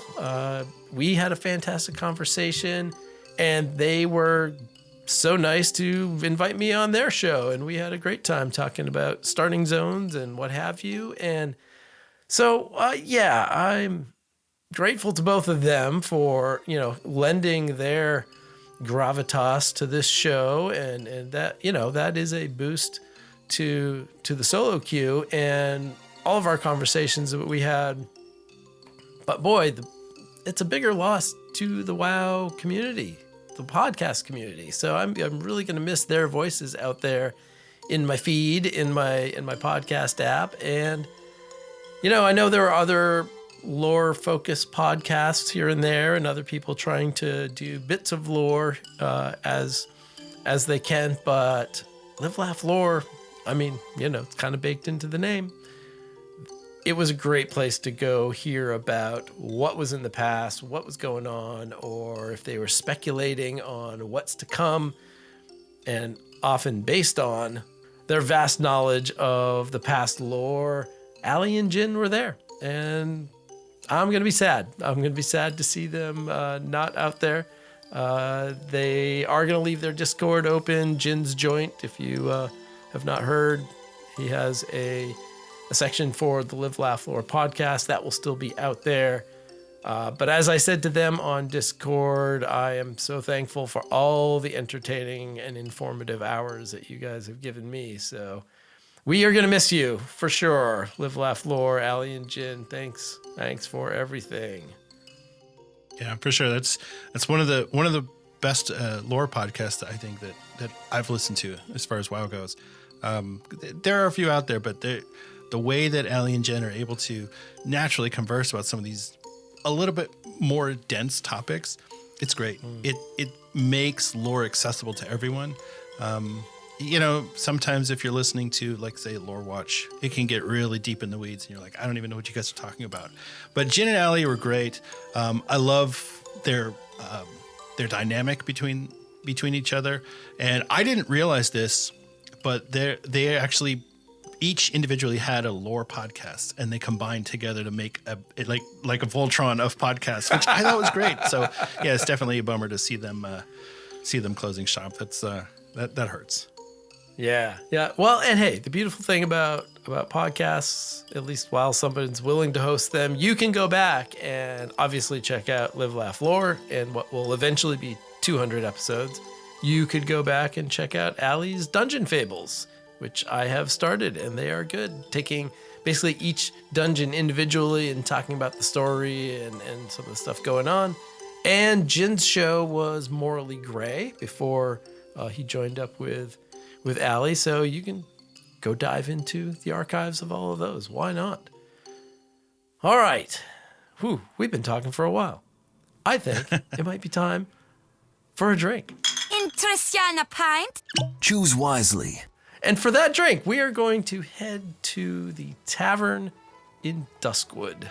Because why not? We need some spooky vibes to change the mood here. So, into the Scarlet Raven Tavern we go. Give a little smile and maybe a wink to innkeeper Trelane as we walk by, and Be careful. step up to say hello to barkeep Han. You need something? But today, I am going to let Denethar choose our drink of the month this month. What are you thinking? Well, here's what I came up with. It's called the Night Watcher in honor of Duskwood. I feel like it's something that you would order in a tavern, maybe a little bit after midnight as you sit and watch the fog roll in. We're going to go 2 ounces of bourbon, an ounce of a blackberry liqueur, like a Chambord, something like that. A quarter ounce of simple syrup, a quarter ounce of lemon juice, 2 or 3 dashes of bitters, and top it off with some ginger beer. So the bourbon gives it some body, and the blackberry gives it some fruity flavor, and it maybe can evoke some Raven Hill Cemetery vibes. And the ginger beer will finish it off with some spicy and a little bit of mystery. So the Night Watcher, it's actually pretty good. I made one last night, and I was like, oh, this is pretty good. My wife was like, it tastes like cough syrup, but I liked it. So yeah, there you go. That's the Night Watcher is the drink of the month. Ooh, I like it. So we did not talk about this, and you went, yeah, that's awesome. You chose the right liquor for the Solo Q podcast. You knew the assignment, bourbon. Start with bourbon, which I think possibly both of us are drinking right now.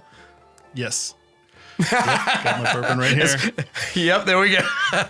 You all can't see in an audio-only podcast, but we just tilted our glasses at each other. That's right. Cheers.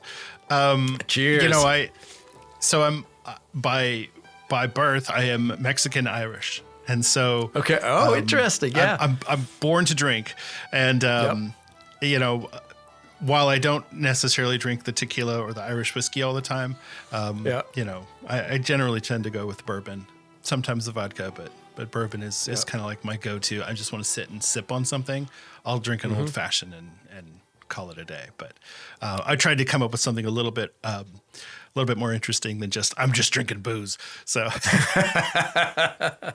Well, I have Chambord not far from where I sit, but I do need to grab some ginger beer or something. So I'm going to be making that, and we're going to test that out, my friend. That's good. The ginger beer is crucial. If you go with like a ginger ale, it doesn't quite work. You need the little bit of spiciness from the ginger beer. So, all right, good stuff. Let's get down to business. Okay, let's get down to our main topic for this episode, and that is more of what we've kind of been doing, talking to my friend Denethar. And I want to start with just a question of, what is your most proud Warcraft moment? What thing, accomplishment or just thing that you've done that you just sticks in your mind that was a highlight or a high moment for you? That's a really interesting question, because I've had many different moments. And some were something I was proud of personally. Some were things that I was proud of that others were there to participate in. But if I wanted to pick a moment that I was particularly proud of, we in the Burning Crusade back in 2007, we were one of the top guilds on our server, and we spent I can't remember how many weeks it was on Lady Vosh. And I don't know how familiar you are with the Burning Crusade, but Burning Crusade, they notoriously, Lady Vosh and Kael'thas both were very, very difficult. Some would consider them to be impossible by the standards of those days. Obviously, guilds did it, but it was really tough for a air quote normal guild to kill those bosses. So we killed Lady Vosh after several weeks of trying over and over and over again. I remember my wife had to draw a diagram of the zone because this is before there was weak auras and you could assign things, and so she literally drew it and then took a picture of it and put it on our forums. This is before Discord too, so you actually had to put it on a like a PHP BB forum and upload this picture, and here's where you stand and here's where you stand, and we went through and we nailed it, and it felt so good that we finally. I mean, that was a brutal fight. And getting to that point, it felt really good. I feel like the game has lessened a lot of those end game content over the years, and kind of that feeling of yes, I did it. But it's to me in that moment, I felt like when you see those Mythic Raiders when they finally kill the final boss on Mythic, and they get so excited. That's how I felt in that moment. So yeah, definitely that Lady Vosh kill for me. Interesting. Do you think that moment is watered down by the fact that we have LFR and normal and heroic and mythic, and is that like everyone has to find their own level? And I'm sure if you've been struggling the whole time and you finally get the heroic or whatever it is you get, there's that moment. But is that watered down because there's so much? I think in some ways it is, because there's only one way to kill the boss. In that at that time, there was only the one way. Even in Wrath of the Lich King, we started getting hey, we killed the Lich King. Oh, but did you do it on heroic? No, it was normal. Oh, okay. Well, that's not as exciting. And certainly now, where it's like, well, I can go kill the boss on LFR and see the cinematic and do all of that stuff, or even story mode, whatever that is. You can still go there. Sorry, I had to poke you a little bit on that one. So yeah, I do think it waters it down a little bit, but it's still exciting. Like when I killed Queen Ansarek in season 1 of The War Within, it was good. We killed it. I got my ahead of the curve achievement for that, and I was really excited. But it didn't feel the same. That back then. It felt like killing Mythic Lady Vosh, even though that wasn't a thing, but it felt, it was that feeling. So I do think it has watered it down substantially. Interesting. Hey, what is the derivation of your name, your gaming name, Denethar? Where does that come from? So Denethar was my, so obviously Wrath of the Lich King, I made a Death Knight, and I was like, well, I need to come up with a name. And I, for whatever reason, I was thinking about Lord of the Rings and Denethor, the father of Faramir. And for whatever reason, it popped into my head as, okay. And then I just played around with it, and that's how I came up with Denethar. And it just stuck. And for whatever reason, that became kind of like my online name. For years, because I used to, we're going off the rails here. So I used to run a roller coaster website for roller coasters in California, or it was CaliforniaCoasterNews.com. And people used to harass me because they're like, hey, you shouldn't use your real name online. And I did. That was me. I was like, my name is Tim. I'm just going to use my real name. And so I got a lot of flack for it from people who are like, you probably shouldn't use your real name. People could find out who you are and where you live, and or whatever. So I started using Denethar as a name, and now it's kind of stuck. And it's like, well, at this point in my life, who cares, right? But I'm still Denethar instead of Tim, and for whatever reason, that's just how I've done it. So yeah, it is weird, but that's where it came from. Does it feel like another persona? Does it feel like yes, that's part of me, but that's a different part of me? It does because Denethar is one of the characters that I RP with the most. He's my most confident character. He's the ladies' man. He has a little bit of swagger to him. And all of my other characters are basically just me with slightly different voices, but Denethar is completely different. It's like playing a role. And while when I'm doing the podcast or when I'm doing things online, I maybe don't inhabit that quite as much, but when I'm playing, Denethar is a different person. He's Nice. Denethar. Everybody else is just me with me as a druid or me as a hunter or whatever. But yeah, Denethar is a different beast. Are names, getting beyond the Denethar name into other characters, are names important to you? Is it important to come up with something meaningful, or are you okay with, just tossing out whatever? How do you name your characters? How do you go about that? So, for one thing, I don't like joke names. I have a character named Healbot who I've had since 2005. Yeah. And it's a priest, obviously. But aside from that, I don't really do joke names. I had a character named Little Guy who was a gnome warrior for a long time, but I got sick of playing a gnome, so I race changed him to a night elf, and now that character has a real name. So I will literally go on to like Irish names or fantasy names or whatever, and try and come up with some really cool sounding weird names. The process behind that though is I don't like having characters that have the same first letter of their name. Because then it's hard to send the mail because if I had a character named Dan and I hit D and it's going to send the mail to Dan instead of to Denethar, damn it. So now I've got to, that's something I do. I actually, in my spreadsheet, I have it grab the first letter of everybody's name, and then I have the entire alphabet listed out there, and it shows me how many characters have that letter as their first. Because obviously there's only 26 letters in the alphabet, so I have way more than 26 characters. But I don't want 5 characters that all start with A or something like that. So yeah, that's something that I do when I'm naming a character. I was just opening my spreadsheet. Actually, it's in OneNote, but my list of all the characters all in one place. I have in another spreadsheet page for each server, but I am down to just, I think, 3 letters that I don't have characters for. And oddly enough, the letter D is one of them. I don't have a character that starts with the letter D. Really?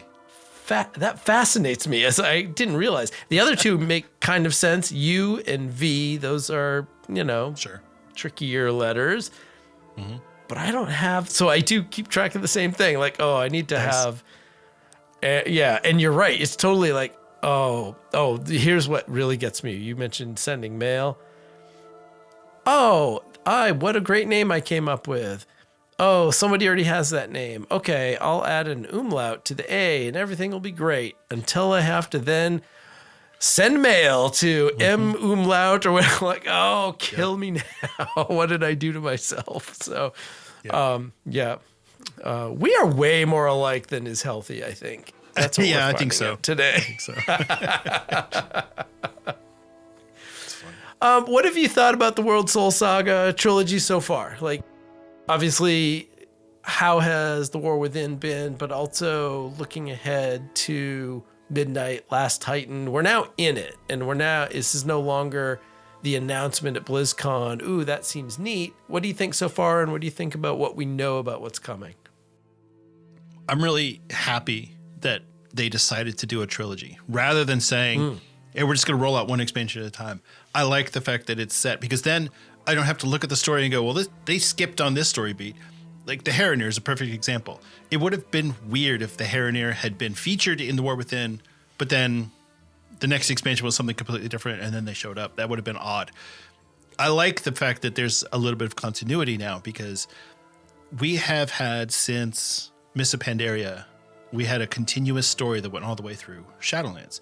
You had the whole the Garrosh thing where he went power mad, and then he went back in time, so we got Warlords of Draenor, and then the Legion came back, and it's like this whole story thread that went all the way through to Shadowlands. but you could tell it felt like they were making it up as they went. And while you do some of that, just even in the World Soul Saga, I'm sure they're making things up as they go. You have a little bit more cohesiveness and there's more thread to tie it together. So from a story standpoint, I really like that. From a expansion and system standpoint, I think some people are really frustrated because they feel like The War Within was Dragonflight Part 2 and Midnight is going to be Dragonflight Part 3 because it all feels the same. I don't necessarily think that's a problem. I like the game to feel the same and give me some class changes, give me some new systems. We got delves, things like that. Great, that's fine. But I don't mind having that continuity of the game because it allows me to feel like I'm still playing. If I left and came back, it would still feel like the same game. Whereas when I quit playing halfway through Mists of Pandaria and then came back at the end of Warlords of Draenor, it felt like a different game. Wow. I was like, this is so different to what I remember, to what I was enjoying. And the same thing with going from Legion to BFA. It felt different. The systems felt different. The game it had a different vibe. So I really like that the World Soul Saga is a complete system or a complete story that they're telling all in one. I also really like the idea behind the 18-month expansion rather than trying to stretch it out for 2 years. From a content standpoint and from an end game standpoint, it's frustrating when you get to that point where you're like, now there's nothing to do, end game, and we have 6 more months of this at the end of the expansion. That always bothered me. Siege of Orgrimmar famously was 13 months of nothing but Siege of Orgrimmar to do at the end of Mists of Pandaria. People hated it because you're bored, you're tired of the same thing. So I really like what they've done. I like how they're rolling it out so far. I'm really pleased. You mentioned the idea of, having that story, and I got to think that one of the problems that people have with that stretch that you mentioned of, whoa, they're making it up as they go along, is you had different writing teams. You famously had a crew that was in there that ended up getting thrown out for, reasons not related to job performance and all of the horrible employee stuff that went on. But it seems like famously they left the story in a pretty crappy place. And, hey, let's burn down the tree, but not really have an end game to that, not really have the next step. Now we have this trilogy where things might change, people might come and go, but I think for the first time, we've got a structure for 3 expansions, albeit, as you said, slightly shorter, but 3, even if they're all 18-month, 3 18-month expansions is still, let me do some quick math, a whole bunch of months, 32 to 48, 2 years. That's more than 2 years, whatever. I don't know. 3 years? 3 years. There we go. 4.5 years. I wanted to say that. Yeah. 4.5 years. It's going to be kind of locked in to say, hey, these are the story points. These are the plot points. Here's where we're going. And sure, people might rotate in and out as they did before, but it's not, oh, our 2 years is up. Where are we going to go now? Should we tie it into the last thing? And so I think we're guaranteed to have more continuity. And that really is exciting. I'm totally with you for that. Well, one of the things that for the way that Blizzard builds the story and builds the expansion, they start the expansion 6-12 months during the previous expansion. So Dragonflight started development during Shadowlands and so on. This gives them the opportunity to work on things for the Last Titan now. They've already been working on the Last Titan as of when they conceived this 2 years ago. So it allows them to plan things way in advance that they weren't able to do before. I think I read somewhere that the farthest they ever got was start thinking about the next expansion. So, like say during Wrath of the Lich King, you're working on Cataclysm, but you're planning Mists of Pandaria.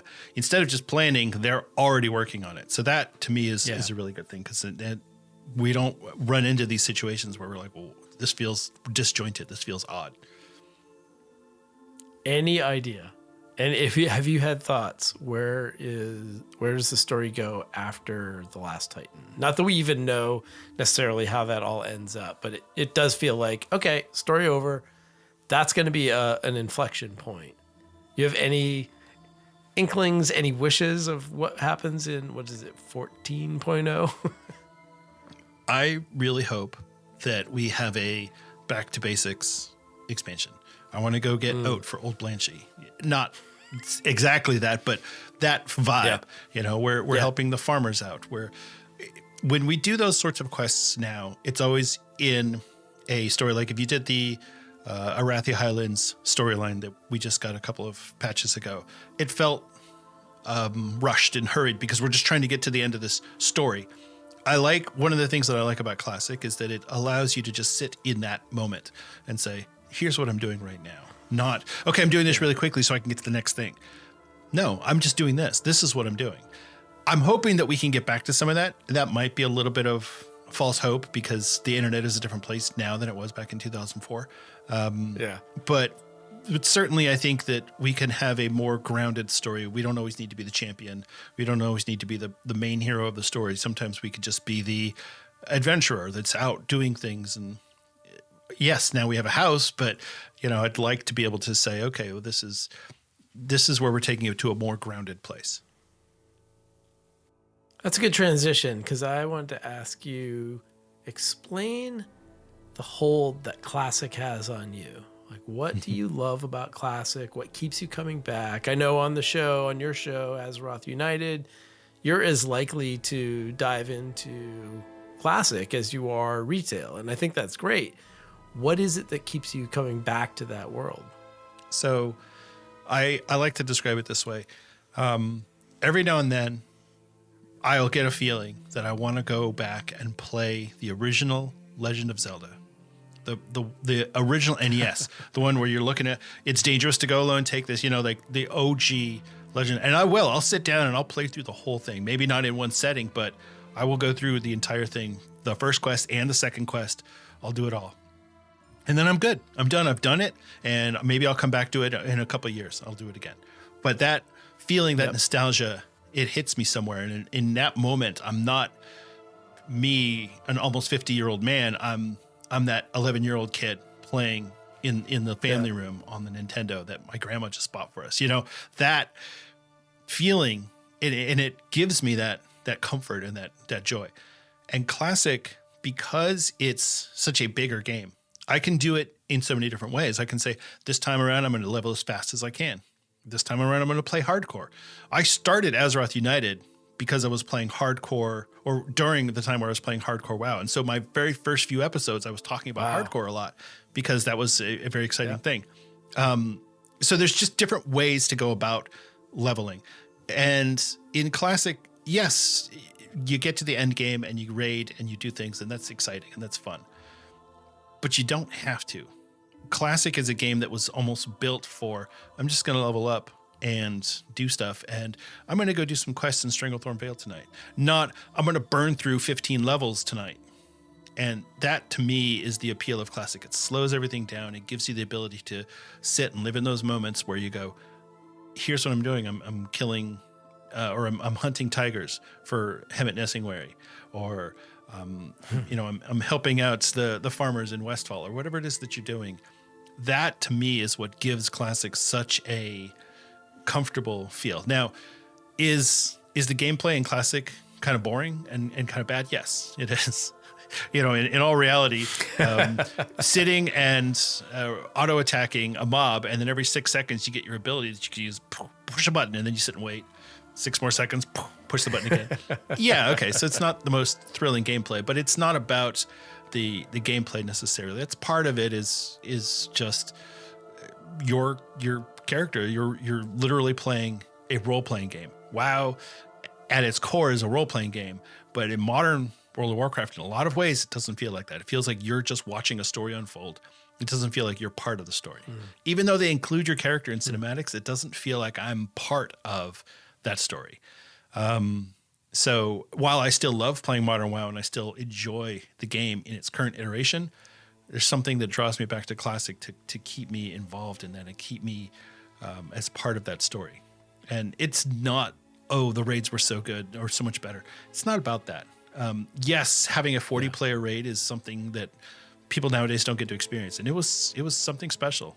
Having 40 people, and probably 10 of them didn't know what the hell they were doing. Maybe 20 of them didn't know what they were doing. But you get in there and you're having a good time, and it's just, I'm going to sit and I'm going to have a drink, and we're going to kill Ragnaros, and it's whatever. To me, it's that slowing things down and just pulling back, because I feel like Modern WoW is too fast and it's too aggressive with what it asks you to do. Yeah. Do you get pulled back to the RTS games? Did you play the RTS games? And do those have any pull? Like, I'm going to jump into Warcraft 2 or 3 or any of that? Yeah, I just played through Warcraft 2. There you go. So yeah, Warcraft 2. I actually never played Warcraft 3 when it was out. I didn't play Warcraft 3 until after I started playing WoW. And then I was like, well, I should probably go back and play that game so I know the whole storyline. So Warcraft 3 actually doesn't have any nostalgia for me because I was already playing WoW at the time. But Warcraft 2 is definitely one of the big ones. That was one of the first games that I played that was not a console video game that you played with a controller. It was like, I'm playing this on my computer because, obviously you had to back in the day when it first came out. And the story in Warcraft 2, it's a little hokey and a little clumsy, but I don't know. I like it. It's that nostalgia trip. So yeah. Are there too many versions of Classic now? Are there too many options? Yeah, we've got SOD, we've got Anniversary, we've got not Anniversary, Hardcore, what's that done to the game? I mean, the choice is good to a point, but where do you come down on all of that choice? Well, I think, for one thing, Blizzard realized pretty early on that people, when they said they wanted Classic, what they wanted was that memory of what they had back then. Yeah. The internet was different. Their connections were different. You were using dial-up in a lot of cases. People were playing on the family computer, so you can only play for an hour at a time. So when they released Classic in 2019, they famously said, no changes. We're not going to change anything about the game. And it was fun. People had a good time. But they weren't able to relive that experience. I played Classic back then, and I wasn't able to relive that experience because it just felt different. I wasn't the same person that I was back in 2005 when I started playing. So I think over time, they've slowly started to adjust what they want from Classic. The goal, obviously, is to keep people subscribed to the game, right? Sure. Blizzard, at the end of the day, they exist to make money. So, but trying to come up with different ways to play the game, which is why Season of Discovery was so popular for people, because they said, all right, let's try and create that sense of wonder and discovery that you had back in 2004 in modern day. And it mostly worked. There was a lot of aspects of it that I think didn't quite work right. But having so many different versions of the game has created a splintered player base. People who are like, I just want to play whatever the most current version is, Miss Pandaria, or they want to play something different, Season of Discovery. Or like, I don't want to do any of that. I just want to sit and play my level 60 character forever, Classic Era. Oh, no, I want more of a challenge. I want hardcore. No, I want to start fresh, so Anniversary. And so it gives you all of those different options, but then also, you're fragmented across all of these different versions. And you have people like me who play Modern WoW and Classic WoW. And so it's like, how can you even decide, is this a Classic player or is this a Modern player? It's starting to blur those lines, and we're all just becoming WoW players. But you do have a lot of people who are like, no, I only want to play this version of the game. And so, it almost by necessity has to exist in the way that it does. Yep. My biggest complaint is I feel like Blizzard doesn't have a long-term plan for Classic. Or at least they didn't. I think they do now, but they didn't previously. They were just kind of flying by the seat of their pants. Oh, that worked. Maybe we should do another one. And that's kind of how it went for quite a few years. So, all right, I'm going to put you on the spot because I know you talk a lot about Classic. You talk a lot about Classic Plus. Lead game designer Denethar has been designated to deliver the Classic Plus experience. What is it going to be? What are your predictions for what seems inevitable? I agree. They're definitely angling towards probably. Do we agree at BlizzCon we're going to hear something that's going to make you I cheer? think so.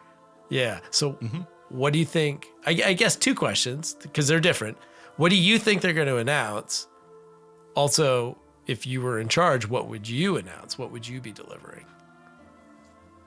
So I feel like what I think they're going to announce is they're going to announce an extension of the current classic. So instead of just doing the Molten Core, Blackwing Layer, Encourage, Nax, we're going to throw some new raids in there at different levels. A lot of people have talked about horizontal progression instead of vertical progression. And so, the idea of, oh, well, you don't need to level up. We can just kind of spread things out over the existing content. I think that it needs to be made for a modern audience. You can't make a game in the old mindset of how you made games back in 2004. You have to make a modern game, but make it feel like an old game. And so that's going to be different ways of collecting gear, different ways of getting your character to the point where you can do stuff. Definitely going to add in more zones, going to add in more quests. Maybe take us to places that we haven't visited before, or take us to places that we have visited, but in a different way. Like, for example, Karazhan was famously going to be one of the raids in Vanilla WoW, and they weren't able to get it finished on time, so they pushed it off to the Burning Crusade. What would a Vanilla WoW version of Karazhan have looked like back in 2007 or whenever, if they hadn't decided to move to Burning Crusade? So I think adding in things around or across the different level ranges, maybe, for example, on the Alliance side, when you get to level 40, you start to run into this problem where you're like, there's not enough quests. So add in some new quest hub, maybe some new zones, take us to some new islands. There's plenty of, without trying to get into any of that stuff, there's plenty of private servers that have come up with that sort of thing already. Sure. Blizzard doesn't need to do any of those things specifically, but they can take ideas from that and go, hey, let's kind of come up with just adding in this extra content. Yeah. The question, I probably haven't played enough Classic to really, appreciate the difference, but those new adventures that you're talking about, should they occur in the older version of a game or in the new version of the game? Meaning almost, we're going to offer you Classic Plus in the modern WoW environment of, I don't even know what that means. The combat system, the add-ons, we're going to just basically take you back in time content-wise in our retail client. Or should whatever comes next for Classic still maintain that very different feel, the very different pace of leveling, of items, of whatever? Obviously, it'll be all new, but should it live in the old world? If that makes any sense. Does that make sense? It does. Yeah. I think there's a number of people that want to have some sort of link between our classic WoW characters and our modern WoW characters. Sometimes people were able to get things in Classic that maybe they weren't able to get in WoW the first time they played it. A big famous example of that is the Scarab Lord from the Encourage event. How cool would it be if somebody were able to get Scarab Lord in Classic or Classic Plus, and then have that character available in Modern WoW to say, hey, look, I've got my Scarab Lord mount and whatever. I think a lot of people are looking for that sort of experience. I don't think that that's necessarily a bad thing, because I do feel like there's validity to it, but I feel like it's going to cheapen the overall experience if there's too much of a link between Modern WoW and Classic WoW. So I think you could take all the original zones and you could make them available in Modern WoW, in the War Within or in Midnight. And you could say, well, do you want to quest through Elwyn Forest as it was in 2005 or Elwyn Forest as it is today? You could put that into the game. They have the ability to do that with the Bronze Dragonflight and whatever. Sure. But I think that Classic WoW or Classic Plus needs to exist as its own journey and just something that is kind of standalone, even if it's drawing from other sources. What, at the end of the day, though, what Classic WoW needs to be is a place where characters can live. Because We have that in modern WoW. My character lives here.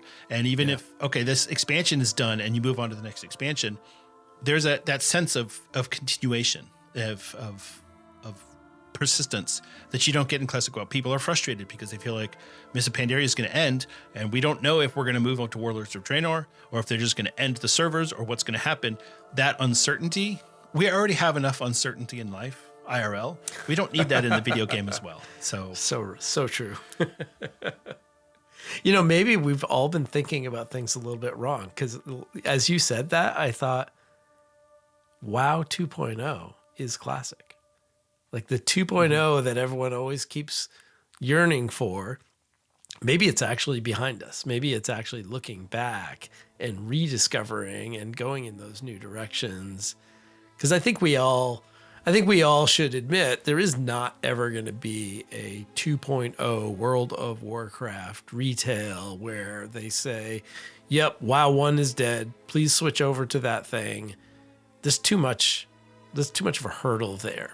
But maybe the real 2.0 is Classic Plus. Maybe it's going back and going in places we couldn't go before. That's the thought that occurs to me with your answer there. I like it. Yeah, I think also one thing that's really important to me as far as Classic goes is, you know, having the ability to feel like you're not playing an old version of the game. You're playing a new version of the game, even if it plays and feels like the old version of the game. So it needs to have that modern feel. And I think a WoW 2.0 would definitely give it that ability. You know, there's too much that we've done in World of Warcraft throughout the years for Blizzard to ever say, okay, this character is going to end. Yeah. The only way I could see an actual WoW 2.0 if you said, okay, we're going to take your characters and we're going to take everyone back to level 1, but you get to keep all your collections and your stuff that you've earned all this time. But we're starting from the beginning. We're going to level 1 and we're going to re-level up. I could see something like that. And there's the technical reason behind it is, and I've talked about this a lot on Azeroth United, is the code behind World of Warcraft is 25 years old because they started designing the game in 2000. So the game is old. And every time they add a new system in, like, look at how much warbands broke the game, right? Oh my God. Because they were trying to make things shareable across characters. Think about how the fact that if you were on your Horde character and I was on my Alliance character, we can do a dungeon together, but we can't do open world quests together. Still, to this day, we can't do that because the game code just won't allow it. And so I think I could see a case being made for let's reset the game code and call it WoW 2.0, and you still have your same character and your same stuff, and maybe we start leveling again from scratch, but you can't end what we currently have. One day, you know, when we're old men sitting around telling our grandkids stuff, you know, Blizzard's going to end as a company, and we're going to be crying in the old folks' home because our WoW characters are gone. Oh no! Stop.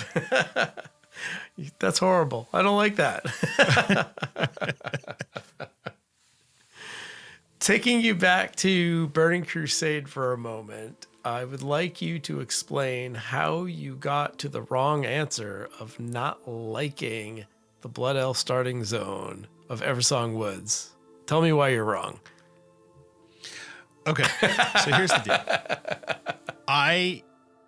Everybody and their mom made a Blood Elf back in 2007 because it was like, oh, hey, here's the new cool race, right? The Draenei were cool, but the Blood Elves was so I was like, okay, I'm gonna do this. I'm gonna make a Blood Elf. And so I started a Blood Elf and I played through the first 6 levels or whatever until you get to your first town. And I was like, oh, this is cool. And then as you start going through and doing the quests, it just felt, I don't know, it felt overly long. It felt drawn out in a way that maybe, I don't know. It's really hard to explain. If you look at that content now and you go back and you play through it and you're like, yeah, this is, if you don't go to any other zone, if you just stay with doing Eversong Woods into Ghostlands. Eversong Woods and then the Ghostlands, if you just do that path to 20 it takes a long time, and it feels like it. Same thing with the Draenei, honestly. But because I was playing Alliance at the time, I didn't mind it as much because I could have my level 60 come over and help with a quest that was annoying, or I could hand that character cash. I couldn't do that on a Blood Elf. So it just, I don't know. It felt odd to me to go through that long. And that's now the oldest content in the game is those starting zones. So they definitely feel old. Yeah. I don't know. It's interesting. I'm going to miss those zones, and I'm really not looking forward to that. I mean, I'm sure Zadormi's going to be there to let me back into the old ones. But for me, I was never there in 2007, so I have a very different feeling of it. And in a way, I had the exact opposite reaction of, oh my God, I like the Draenei, but dear God, I'm on these islands forever. And maybe it's, I think it might actually be the music, because that music is so droney and nondescript, and it's great for a certain vibe. But if you're just questing around, I don't know, it felt like forever. Whereas I always thought so much life in Eversong Woods, and there's so much cool stuff in the Ghostlands, and those are such go-tos for me that it's going to be interesting having them revamped in very short order. So I'm kind of looking forward to that, but I'm truly going to miss those zones just being there in the retail game. Switching gears a little bit, like, hey, podcasting is a lot of work, and solo podcasting is a lot of work. Like, there's a lot of work that goes into this, and you know, faithfully put out a weekly show. What is the joy for you in podcasting, and what makes all of that work worth it for you? So let me preface this by saying that when I started the show, I had no idea what I was doing, and I just kind of making it up as I went, right? I didn't know anything about audio. I didn't know anything about recording, and I certainly didn't know anything about how to put content together in an interesting way. But once I hit my stride, and I say that, you know, hit my stride with air quotes, because while I've had the show going for a long time, I wouldn't certainly call it like super successful or anything. It's been successful enough that people reach out to me and say, hey, I really like the show. So that's been good. But once I hit my stride and had this feeling of, okay, I'm doing this now and it feels good, I would get excited, like, ooh, I get to record a new episode this week. And then there have been certain time periods where it's like, I've got to do this week's episode, crap. And so now it's like, it becomes that chore. And so it's a balancing act for sure, where sometimes I really am excited about doing the show, and sometimes I don't want to do it, and I don't feel like it, and I don't have anything good to talk about. And I don't know if it shows or not. I think it does, but you know, it's certainly something that I've had to live with and had to come to terms with, that I'm not always going to like the show that I produce. And so sometimes it's hard. And yeah, there have been times where I was like, I'm not going to do an episode this week. And then 2 days later, I'm like, hey guys, sorry this episode was late, but you know. I don't think it comes through. And I think part of that is probably because you are okay pivoting from a retail focus to a classic focus to this episode. Yeah, I'll give you the news like I always do, but I'm going to dive into this thing that I've been thinking about. I think there's enough variety, even though, you know, your show has relatively the same structure week to week. There's enough variety in the places you go with it that, yeah, I might be biased. I don't know. But I actually, like I said, I've listened to a lot of podcasts in the WoW area. I appreciate them. And I don't remember off the top of my head thinking, oh, Denethar is phoning it in this week. That's too bad.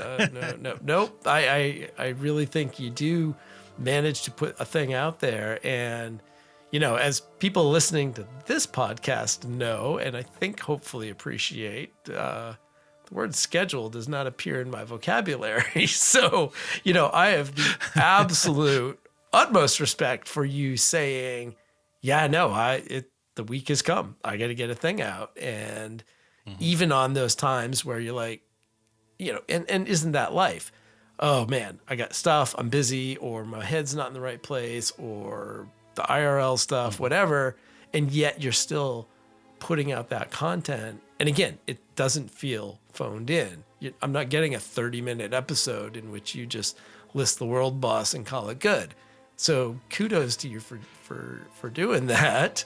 I'm going to do that next time. Just the world boss, and they're like, all right, thanks for joining. And you can blame it on me. Yeah, I gave him the idea. What have you learned over these now almost 3 years for you? What would you tell yourself 3 years ago? Do this. This will make it easier. This makes it better. Or, maybe to the person out there who is thinking, well, if these guys can do it, maybe I can do it. What might be helpful to them? So there's two kinds of ways to approach a podcast. And I took the just hit record option. And it works. It's not always going to be perfect. And if you go and listen to those early episodes, some of them are pretty bad. The audio is bad. The content is kind of meandering. There's not always any structure to it. But if you just hit record, you'll learn. And if you're willing to eat those kind of rough spots, then you'll get better. And I don't want to say that I'm comparing myself to this person in any way, but there was an old quote from George Harrison where he talked about how Paul and John had written all of their bad songs years ago, before the Beatles. And so when the time came to, we're actually going to make music now, they learned all their lessons already. He started from scratch. And if you listen to some of the early George Harrison songs, they're not as good. It's not While My Guitar Gently Weeps. But as he got better as a songwriter, the songs got better and better. And you could tell he had a natural talent for it. So the way I approach it is, I listen to like Azeroth Morning Radio and I go, these guys are pros, even though they're 12 episodes in or whatever, they already know how to do all this stuff. And so I can't listen to their show and go, how come my show doesn't sound like that? I'm pissed now because it's not, because they've been doing it for so long. And somebody like, I think is it Jibs that has the audio engineering background. So he already knows how to set it up, how to record, how to do all this stuff. Same thing with Spencer Downey from the Starting Zone. He knows how to do all that stuff. That's his job. So yes, while just hit record is an option, it would be great if I had some level of audio engineering knowledge when I started this. Even just what I have now, the bare minimum that I know today, I wish that I had known back then, because I would have done things a little bit differently. I would have set things up. I also wish that I would have configured the structure around the podcast a little differently, not the recording of it, but the logistics behind it, like how I save my episodes, how I've lost so many of the sound bites that I've done back in the day because I didn't save them correctly. Because things that I did in Adobe Audition, I exported it, but I didn't save the source files and things like that. So I wish that I had a little bit more of that done correctly. But just doing it is an option, and you can be successful with it. So, and it's hard to replicate or cheat your way around the things you don't do right that you learn from. Like you learn from failing. You learn from, that could have been better. And you genuinely do learn. So in some ways, I think you can't shortcut that. But I do think it's a fine line, right? Do the research, prep, plan, get your processes, figure stuff out, do as much as you can. But at some point, you just paralyze yourself with the preparation. And there definitely comes a point where, trust in the work you've done, but press record and go for it. And know you're going to fail and know that things are going to, those first few episodes are not going to sound as good as what you're going to get to, but that's okay. Yeah. Failing is okay. I still remember a few episodes in, I was looking at the download numbers, and one of the episodes that I had, it passed 20 downloads, and I was so excited. And Yeah. I wanted, and I told my wife, I was like, "Oh, yeah, 20 downloads," and she was like, "That's it." And I was crushed. It was completely different. I mean, Yeah. every download counts, right? Every Sure. time somebody listens to it, it's Yep. like, hey, that's a real person Yeah. on the other side of that, whatever. So, just knowing that I only need to make myself happy. And if I can entertain listeners, great. But at the end of the day, I'm making this show for me. And I'm the one that wants to sit and blab about World of Warcraft for an hour. So that's what I'm going to do. Yep. That's a great way to think about it. And I think that helps literally in every part of the process. Who are you making this for? And I know for me, kind of the same thing. I'm making this podcast for myself. I want to talk about the way I play the game, how I approach it, the weird stuff I get into, and the person that is listening to that is going to be similar. And as much as I, probably think I'm weird and doing things in my own way, turns out people appreciate even sometimes individual things, sometimes lock, stock, and barrel. Oh my God, I play solo and we have so many similarities. And, I played this game for at least 9 years before I started a podcast. And I just assumed I was, as a solo player mostly, I just did whatever, and I was kind of in a bubble. And that's been the great revelation, that I put out the thing that I think I do and that only I do, and maybe someone will listen. And yeah, there are people out there who are going to listen. And I think that really does apply to any podcasty sort of thing you're doing. Put out what you know.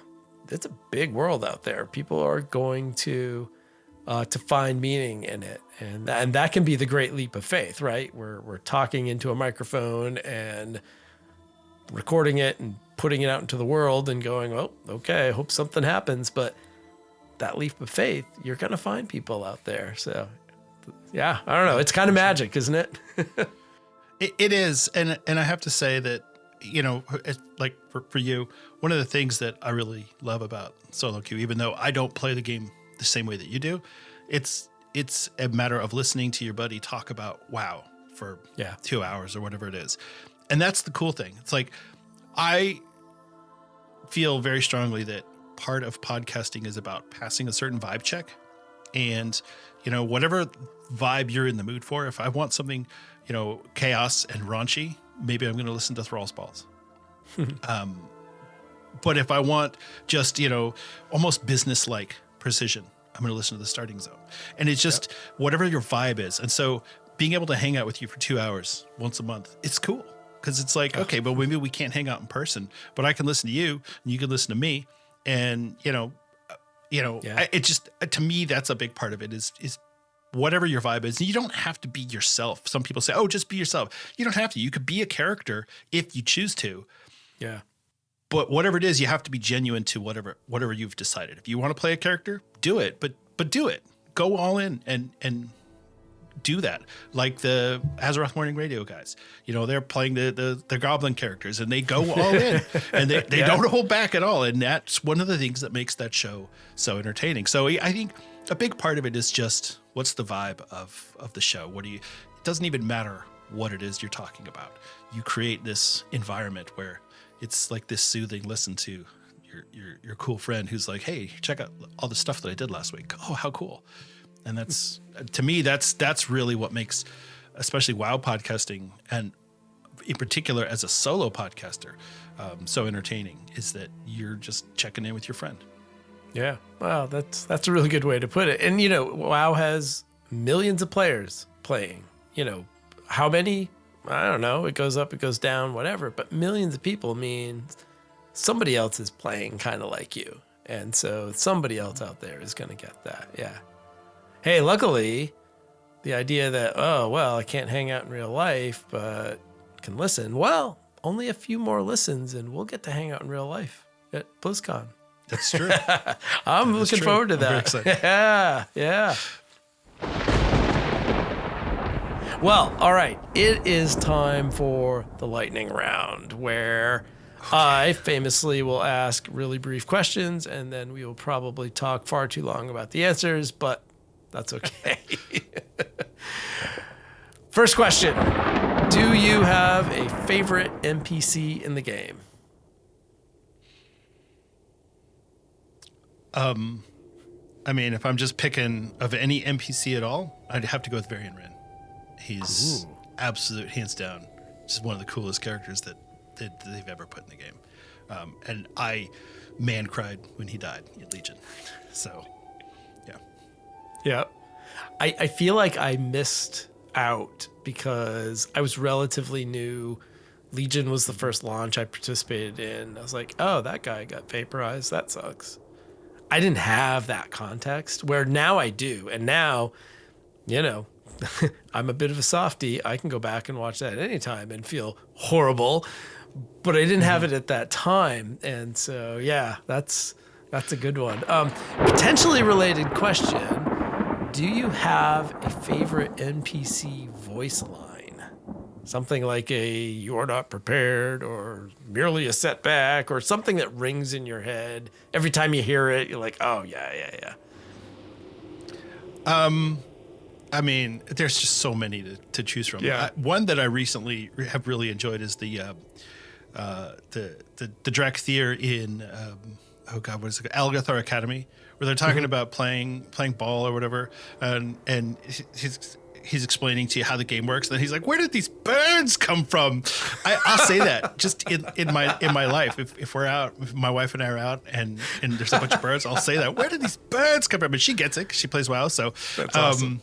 You know, some of the voice acting that Blizzard is able to get, it's so good. And that's one of the things that makes their cinematics so good. You could make a really cool cinematic, but the voice acting isn't good. It falls flat. And not only do they get good voice actors to do some of those lines, the people who they go all in, they go hard, and it shows. And it really makes the game feel real, because it's like, these people aren't going to talk like we do, right? They're gonna talk like they do. And so, I love that. But there's so many classics, you know. Yes, it's merely a setback and stuff like that. But yeah, that I don't even know the character's name, but that just is so good. Immortalized.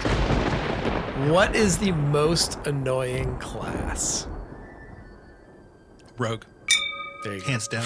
I hate That's playing the Rogue. correct answer. I've tried so many times. I'm leveling up a Rogue in Classic. I got him to 12, and I was like, yeah, I think I'm done. I don't like the sneaky gameplay style. There's a whole genre of games where it's like sneak around and like Assassin's Creed and all this stuff. I don't like any of those games because it's one of the reasons why I enjoy playing a Fury Warrior, because it's like, I'm going to charge in and attack you in your face. The Rogue, no. And I have a lot of trauma from playing back in the original WoW, because anytime you were PvP flagged, I guarantee you there's an undead rogue about to. So yeah, Rogue, and apologies to any rogues out there, but I just no. What is your least fun chore that you have to do in the game? Least fun chore. I mean, there's any number of reputation grinds that you have to go do. I don't like when you get to the point where like you see on Wowhead, oh, you can unlock this new thing this week because this is the week for the reputation. I hate that because I'm never at that point. I'm always 7 weeks behind or whatever. And especially coming from Classic, that's one of the big things in Classic is these horrible reputation grinds, where you go, this is going to take me hours. If I just sit and do this nonstop until I get to where I want, it would take me 3 days. So reputation grinds are by far one of the worst things that I've. At least they're better now with the renown track and all of these things. It's a better way to do it. But yeah, having to grind up Timbermaw for Bog Rep 5 reputation at a time, and you need 40,000 reputation to get to Exalted or whatever. No.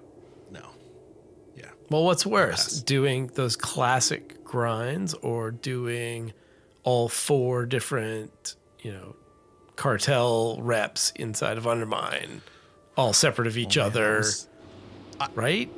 I literally only did one. Yeah. I did one cartel, and I was like, yeah, I'm done. I'm not trying this anymore. This is not interesting at all.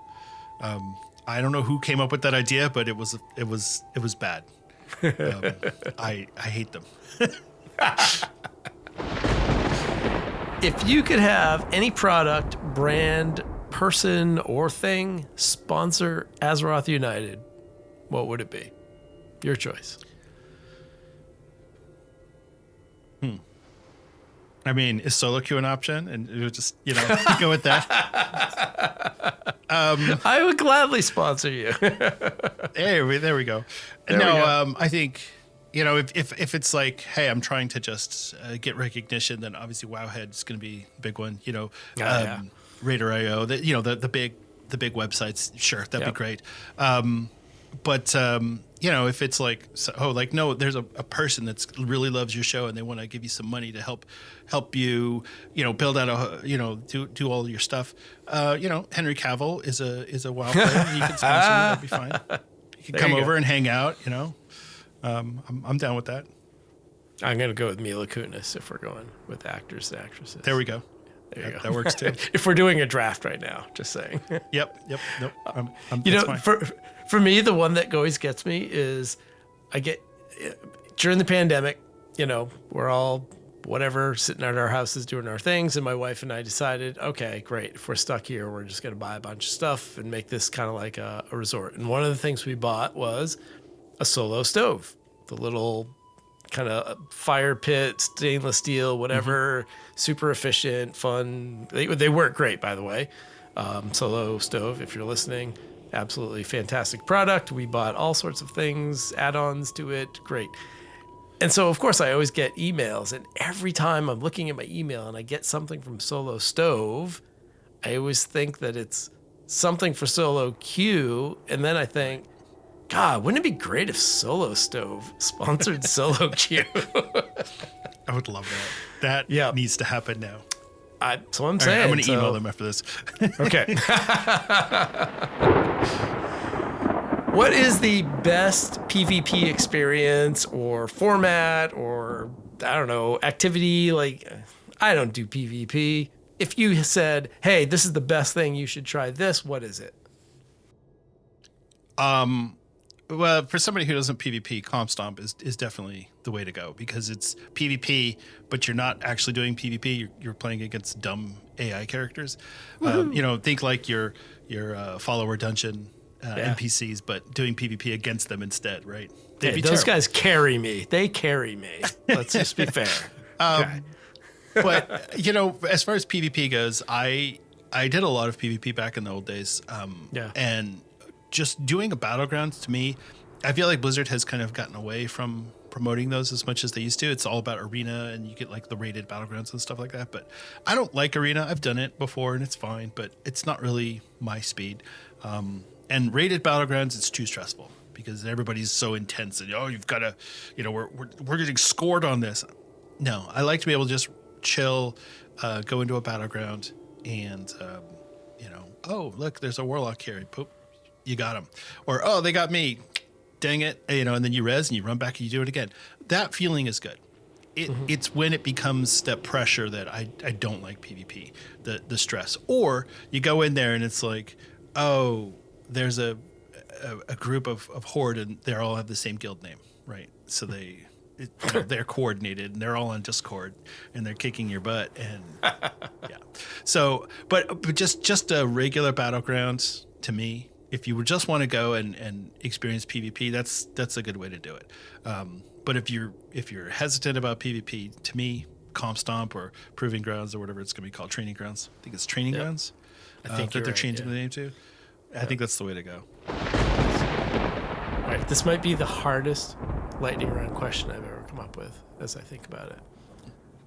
What will be the next utility/novelty mount that Blizzard puts into the game?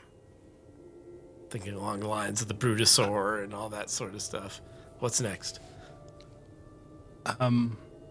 It is the hardest question ever. That's a tough one because, you've already got Transmog, you've already got Auction House. Got mail. Yep. I don't know. That's a good question. I don't know. Maybe they'll bring back mission tables and there'll be a mission table map.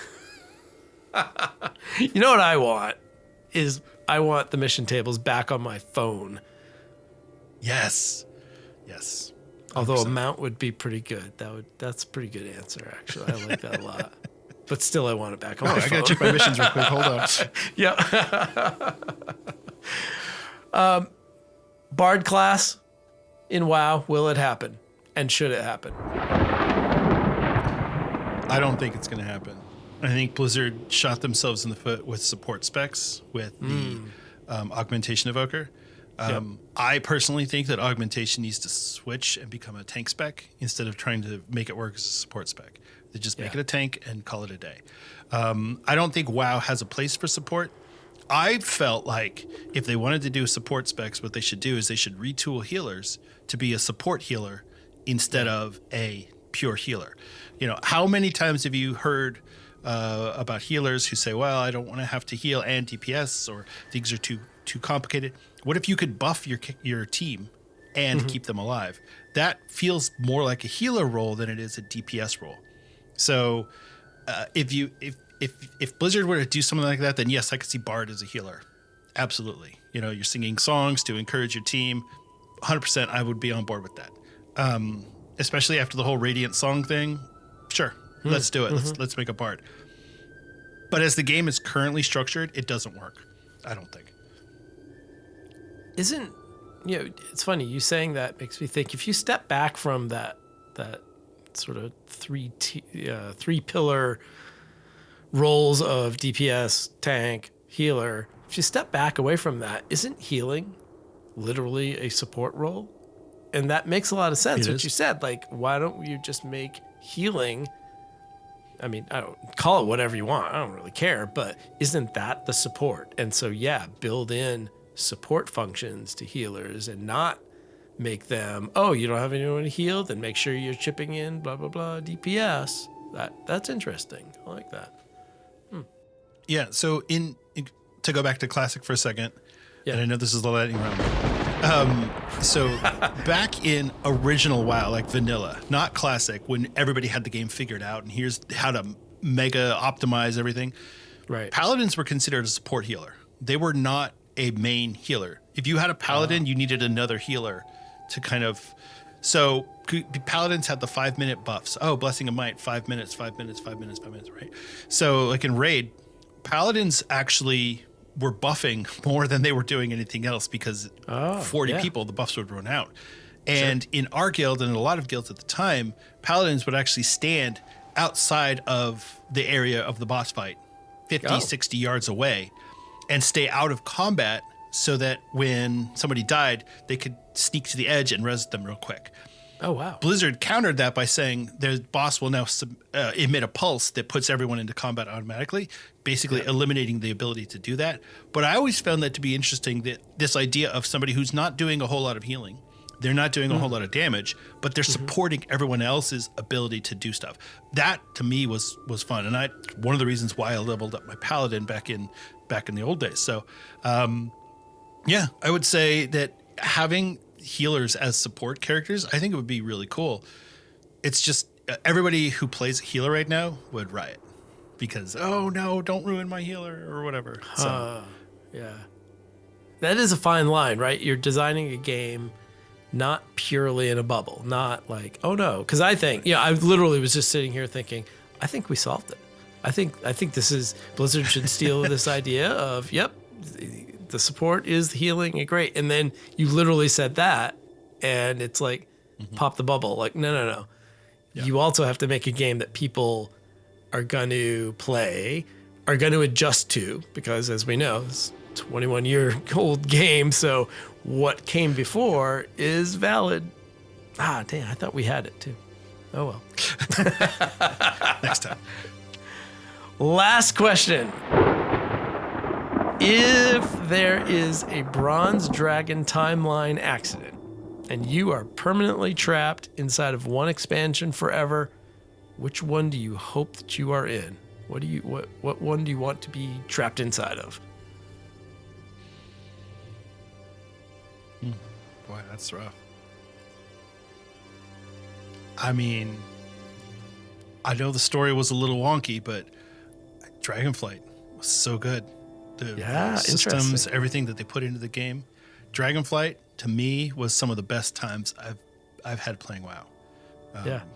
And I wouldn't call it my favorite expansion, not by a long shot.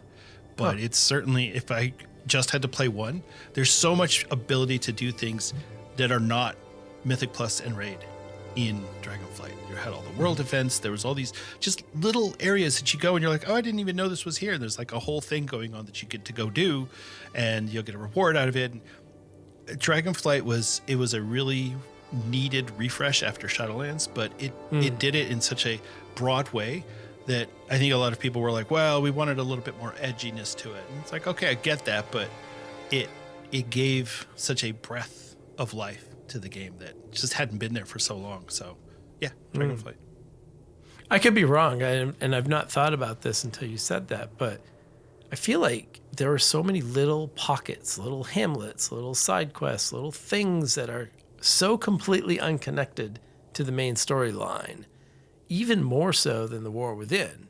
Even though we have, 4 great zones and neat little things here and there, I feel like in those huge Dragonflight zones, there were so many little nuggets, little quest lines. You're right. And I have not gone back to get all of the Sojourner side questing achievements done.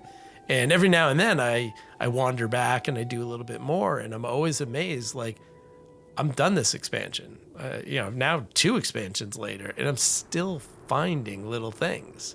That's really, that's pretty exciting, actually. Well, hey, good job surviving the lightning round. None of the lightning got you. None of the thunder got you. This has been fantastic. Yeah, no, you are too quick. Yes. You are very deft. Your haste is maxed out and capped, and you are... it has been fantastic having you on, and long overdue. And I don't know, what are you looking forward to in the year? What is 2026 going to bring for you, for the show, for you in game? Well, I mean, for one thing, obviously, BlizzCon is a really big thing, and that's going to be in September. So very much looking forward to that. The show is kind of operating on it's just doing its thing now. So I'll get on there and I'll do an episode. I don't have any big plans for any changes that I'm doing in the show. I want to get more people on to do interviews, but my schedule has been really difficult, especially over the holidays. So I think that's probably something that I'm going to really focus on this year is getting some people on the show, getting some interviews. I wanted to do some live stream episodes because I thought that would be fun. But then the logistics of that terrify me. So, and also I would hate to say, hey, everyone, we're doing a live stream episode, and then nobody shows up. So, right. That's one of the things that I've wanted to do for a long time. It's like one of my hashtag goals. I'm just looking forward to some WoW. Midnight is very exciting. Can't wait to get in there and do that. And obviously playing on the anniversary server. So I think it's going to be a really good year.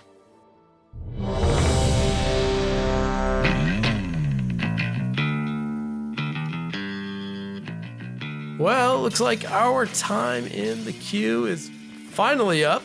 I've been delaying Denethar from his life for long enough.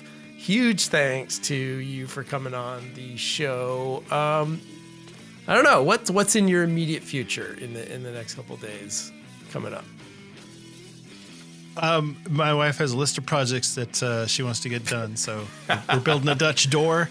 There we go. We've got some a closet that we have to reshelf. We got a bunch of stuff. So I'll be handyman Denethar for a while. Although she's the handier person in the couple. But I'll hold the nails or something. I don't know. There we go.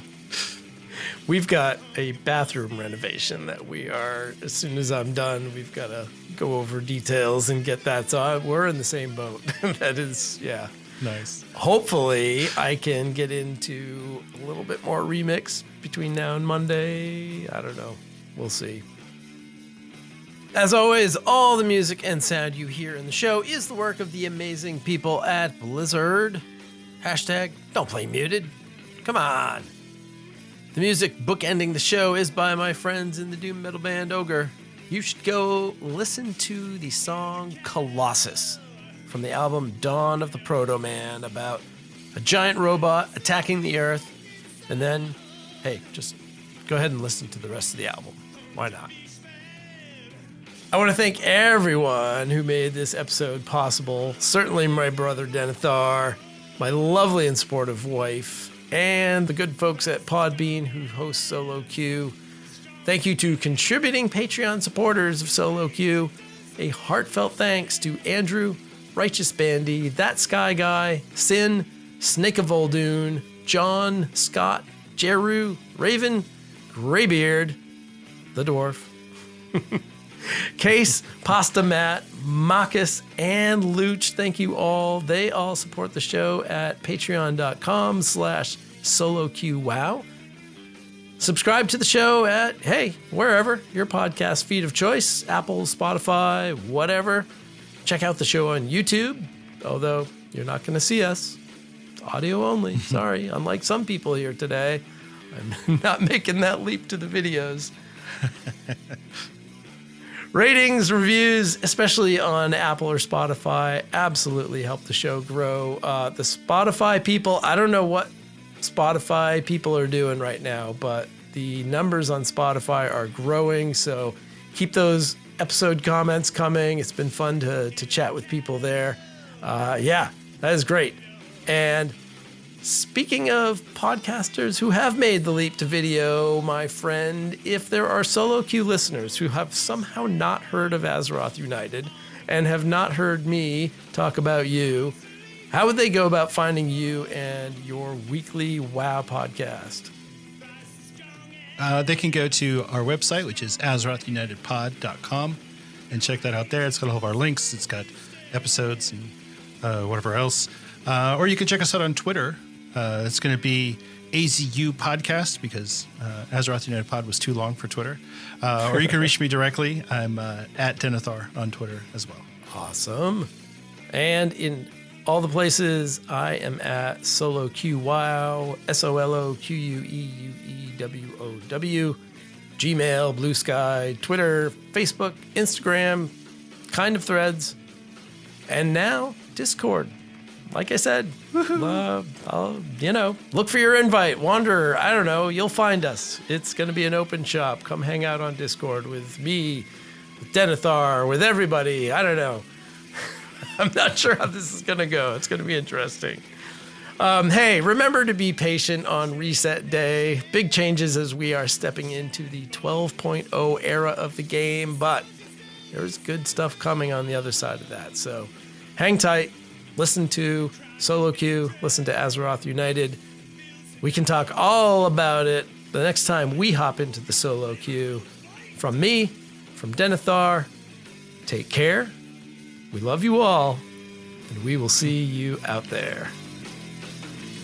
Bye.